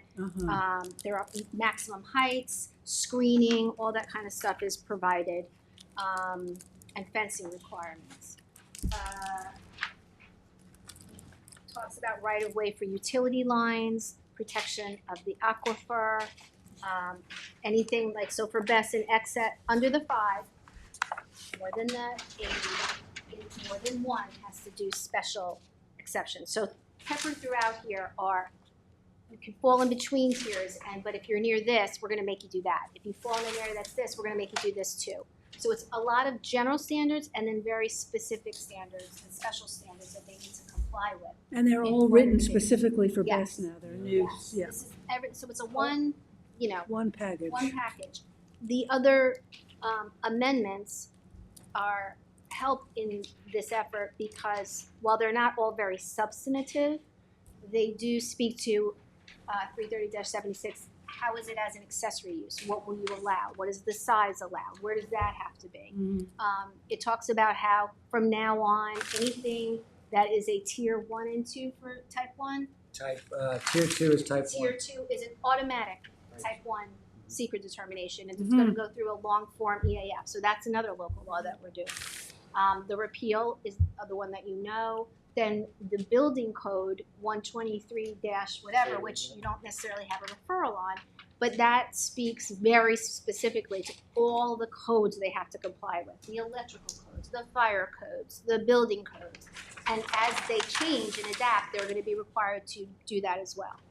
So those all work kind of like in connection with this. This also talks about decommissioning plans and how thorough they have to be. It talks about the very thorough required peer reviews that have to take place and how they're going to have to hire somebody, a third party, to come in and do all this work just so you don't have to worry about having all the knowledge of every whatever. We're going to be able to have somebody come in and go through all that stuff. And the applicant pays. They pay for it all. And staff doesn't have to have that knowledge. Correct. But we have people that we rely on, and although Seth has become a little bit of an expert. I still through all don't of want to this. read about testing methodology yet.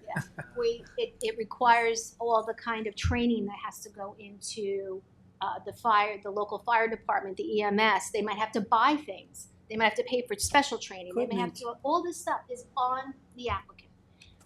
In the code. And in the code now as a requirement. Will there be a best manual? Will all of this be in a little manual? This article, it's gonna be this. I mean, can planning then extrapolate and summarize these like a little cheat sheet? Yeah, it can refer them to different code sections because they're, like I said, we've got 8 code amendments that are being deliberated on or will be by the town board. So we can delineate those sections they need to check and whatever. But that's just the tip of the iceberg because within all of those embedded is all of the state regs, the building code regulations, the fire regulations, everything, electrical, everything they have to do. So it's really, it's very extensive. So Are those regulations actually specified or are they referred so that if they're updated, they automatically? they are referred so that if, and it specifically says, and as they are updated, and they will have to keep current with all this stuff. They have to, I mean, it got down to the minutia where one of the council people asked that when they are transporting a battery and it's of a specific size, they have to call ahead and everybody along the route, EMS, first responder, all have to be notified that this thing is coming through. So like they thought of, I'm not gonna say everything because somebody could probably find some, little whatever, but as could be expected and as you would want, they really did a tremendous amount of work. Lots of safety Lots issues. of safety. That was at the foremost. And they have to have insurance. There's a whole insurance requirement. We're trying to think of what else the highlights were. I mean, you touched on some of the major themes. Certainly a lot of submission requirements for this body. We're going to look at copious plans, emergency management, fire safety, decommissioning, That commissioning. all comes before this board? They will be Site part plans of will. a. Site plan will. Yeah. But you're not going to be alone in looking at those things. No. You will have the experts who have to look at these and provide you with reports, like we do with water quality and things like that. So you don't have to be the resident expert on all that. Good. But it's really it's quite. And that would be for tier 2. This is not all of them. We will also be looking at tier 1, which are the smaller ones, and they'll be. How many?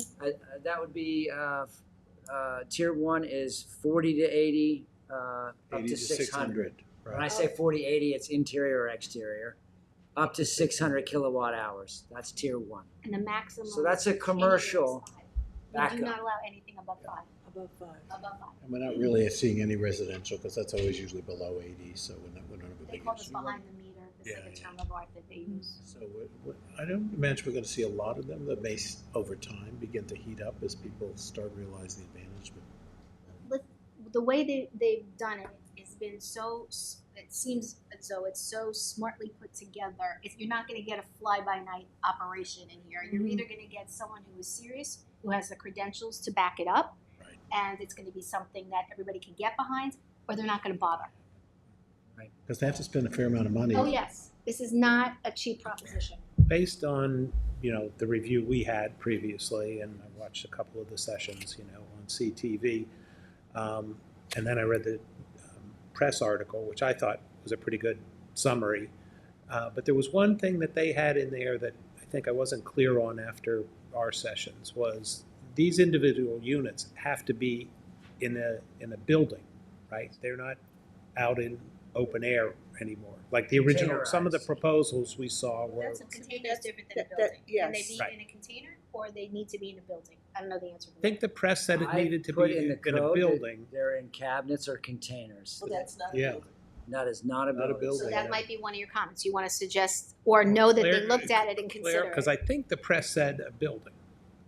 So originally, when this began, a lot of people were putting the batteries in buildings, and they had special structures just for the batteries. Right.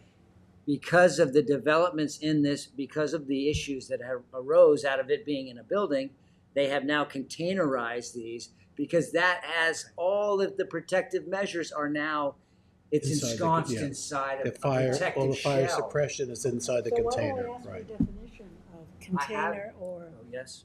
I have I mean- containers or cabinets defined in the code. you do have that? I do Okay. have But that. I think But Tom's question is, yes. can the containers be outside, or do the containers have to be in a building? Right. Right. Okay, I Again, don't mention going houses. going from the Yeah. the press article, I got that impression, but I didn't get that impression when we all met. But they're saying that it might be better to be It could be clarified, and I'll make a note of because that. within Yeah. the as a containers recommendation. themselves, they have fire sensors and they have Right. systems that automatically kick on and off. Right. So That's good, but I can imagine you don't want the container in a building, because if something does happen. right. I remember seeing some of the videos, and I think it happened You'd in want East it Hampton, kind outside. of blew the doors off the Yeah. building, Yeah. you Some know, of the or you older open the door and it. systems were actually accessible. Now they're to remain Yeah. inaccessible because by opening it, that's when people get injured, actually. So these are sealed containers? For Do the they most come that part. way? Are they manufactured that way? That's the way they're designed now, yes. That's Everything's why internalized. That's my understanding is part of the safety mechanism is that there's monitoring as to the temperature and other stuff so that they know if one of the containers is acting badly. Yeah. And there's supposedly some sort of fail-safe mechanism that when it is acting badly, it knows how to stop itself. Okay. I mean, I think that's The my smart my technology. I think my they cut it layman's off. term, That is- but yeah. They that's- cut it that's what off they and said. let it. They also burn have itself out or 24-hour monitoring. There's all Battery kinds of management. Or monitoring computerized, right? Systems. and labels, and it has to be So, certified. so the components. company that comes in with an application, I mean, we had a whole bunch of them, right?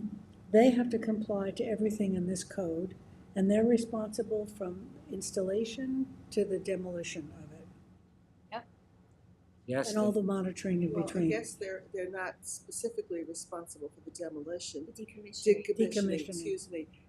Yeah, but they have to have a bond or some sort of surety that. But the presumption is that Decommissioning they're fund. gonna do it. They're The gonna bond do is, their presumption is that they will. Yeah. If they don't, and they're bad actors, then Then they- Or they, well, what if they go bankrupt? they're still supposed to do Well, it, but that's we'll why- have the money and security That's so that, yeah. that's why, Yeah, so yeah. there's a. So is this fail-safe, yeah. bonded? There's a bond that goes with it? A decommissioning fund, I mean, there is a section on the decommissioning fund and how it's kept current, and how over time. These do have a specific lifespan, these battery storage units, for the most part. I mean, as they switch battery cells out, they can prolong it. But the big cabinets are not, they have a 12-year, 14-year lifespan. So So they if have I- to account for that. And they do account for that when they're designing these systems. So if I come and I want to do this, I'm an applicant, what kind of a fee do I have to pay? That's decided on by the town board. I haven't seen the fee schedule.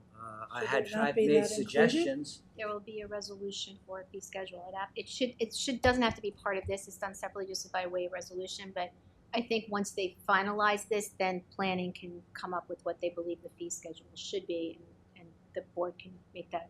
Should we make that comment? I mean, Yeah, just I make the think we comment. should. Yeah, Sure. You know, that, consider the fee schedule consider the sooner fee rather schedule, than later. yes. Whatever. exactly. Yeah, I would say. I mean, if you say to me it's gonna, you can have your application fee is $250,000, Yes. you know, Yeah. and then a bond up front or whatever. Well, we'll tie it, and we can tie it to the energy capacity. So we can say for every 1,000 kilowatts or 1 megawatt, it's going to cost. Can you give us a basic explanation of the watts and the gigawatts and all of that? Just, and relate it to something like XYZ will run your car, can charge your electric Yeah. car. Many houses or something. Yeah, I mean, some reference point. certainly, off the top of my head, I mean, I can tell you. So a power wall unit that a resident might consider having as a auxiliary kind of power source for his car to plug it in. That's like 10 kilowatts, 13 kilowatts. That's something about that size. I'm not going to say that. It's kilowatts. Kilowatt. 1,000 watts is a kilowatt. 1,000 kilowatts is a megawatt.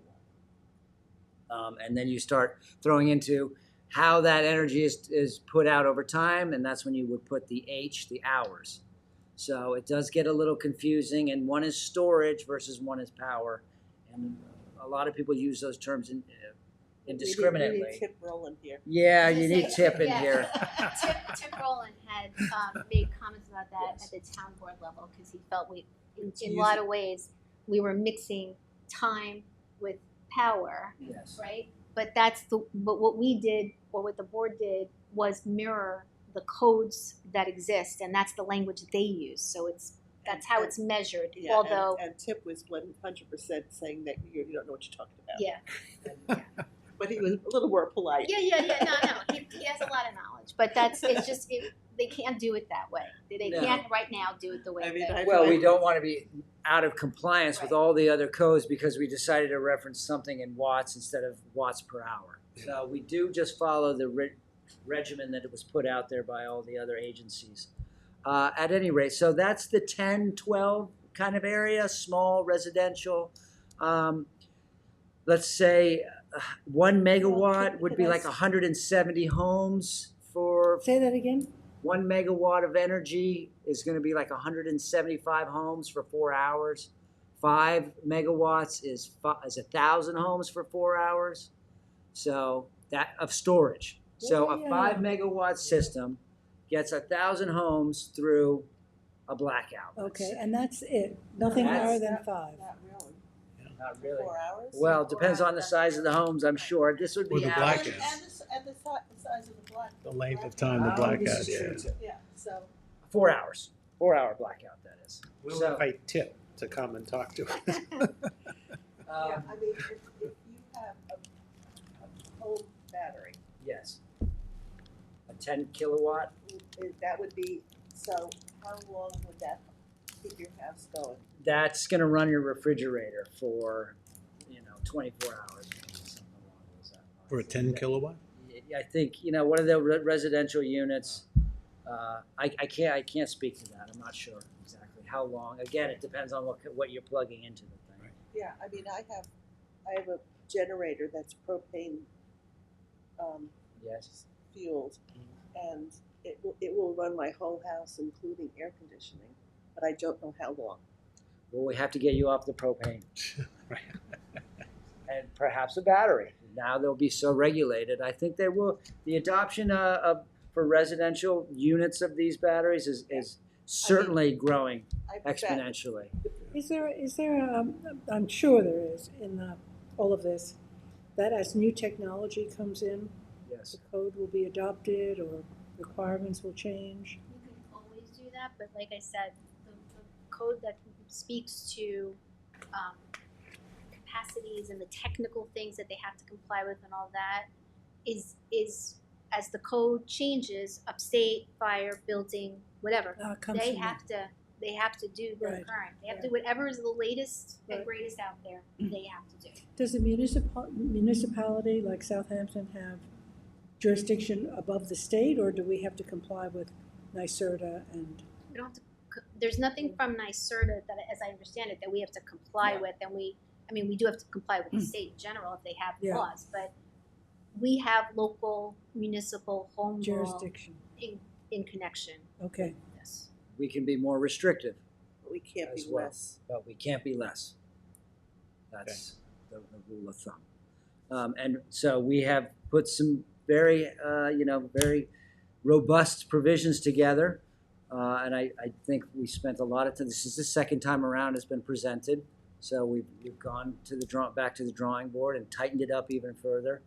And it will allow for, I think, to grow with the industry, but still be functional as the codes are developed and the standards progress.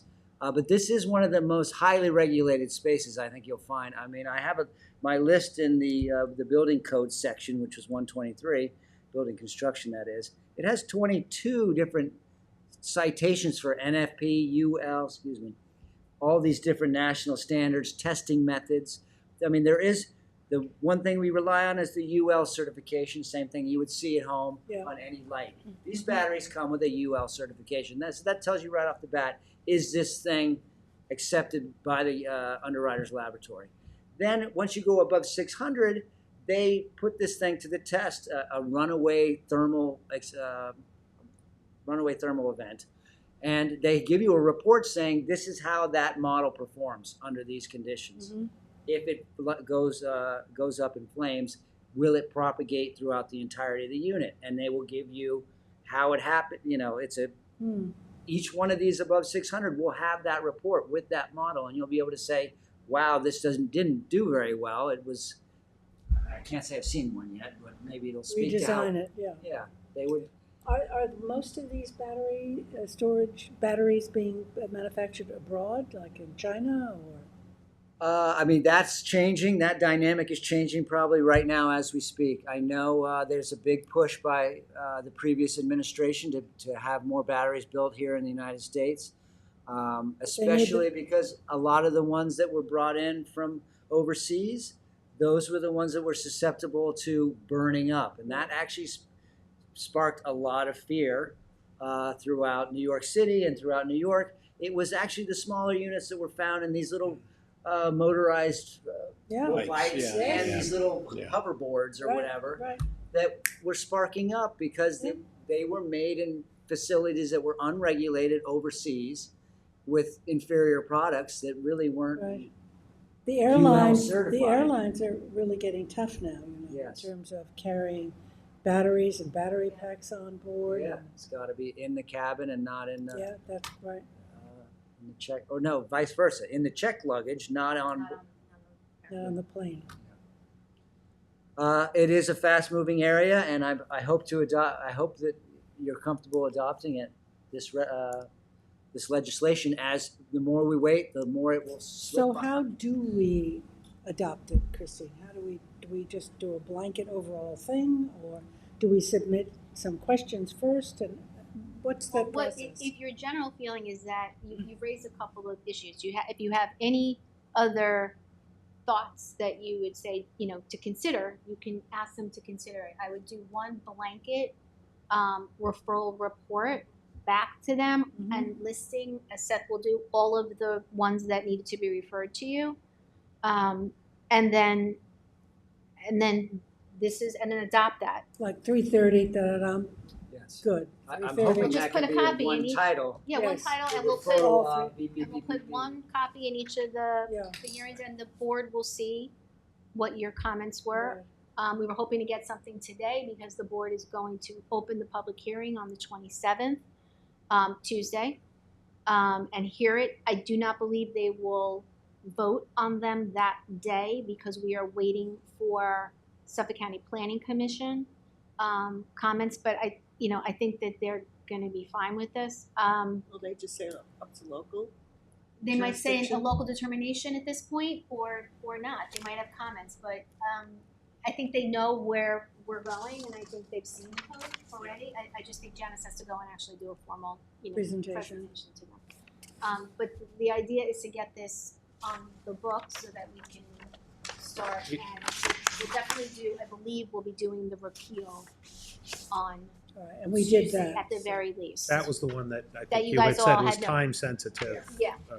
because if you get that, the moratorium ends on the 27th. I'm not terribly concerned that we're going to get a rush of applications within the next couple of weeks, but at least with that repealed, our code It's is open. prohibitive.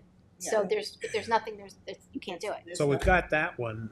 So do we want to We do did a verbal resolution that he can write up and just, We have that one. That was the first one we covered. that one's done. I mean, the one with all these referrals, so she can have it for next week.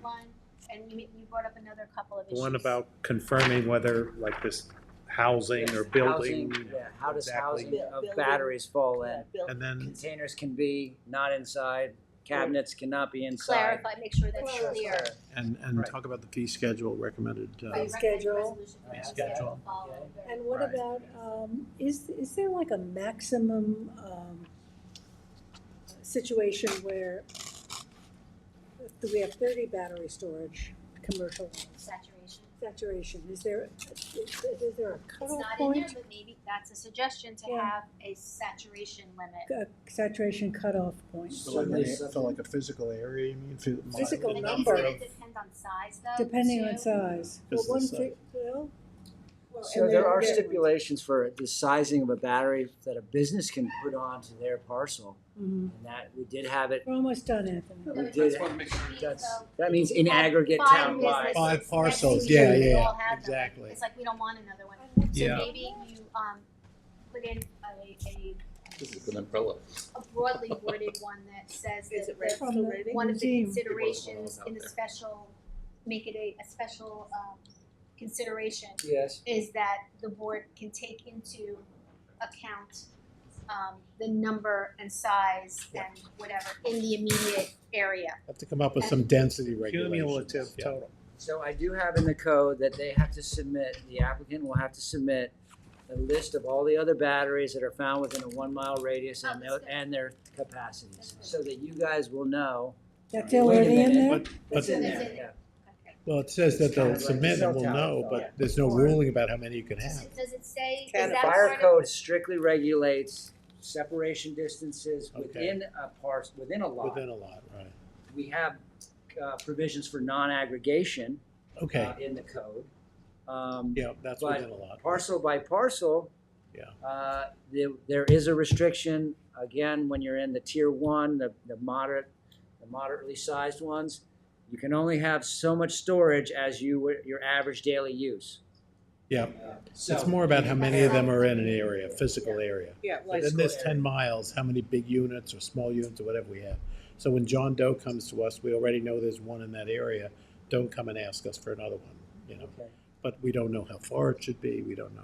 Right? I Also think that's still what having Jackie's We thinking. have setbacks, we have big Yeah, we setbacks. do. And that'll be part of secret analysis. That's as super well. as well. That's gonna automatically have that discussion.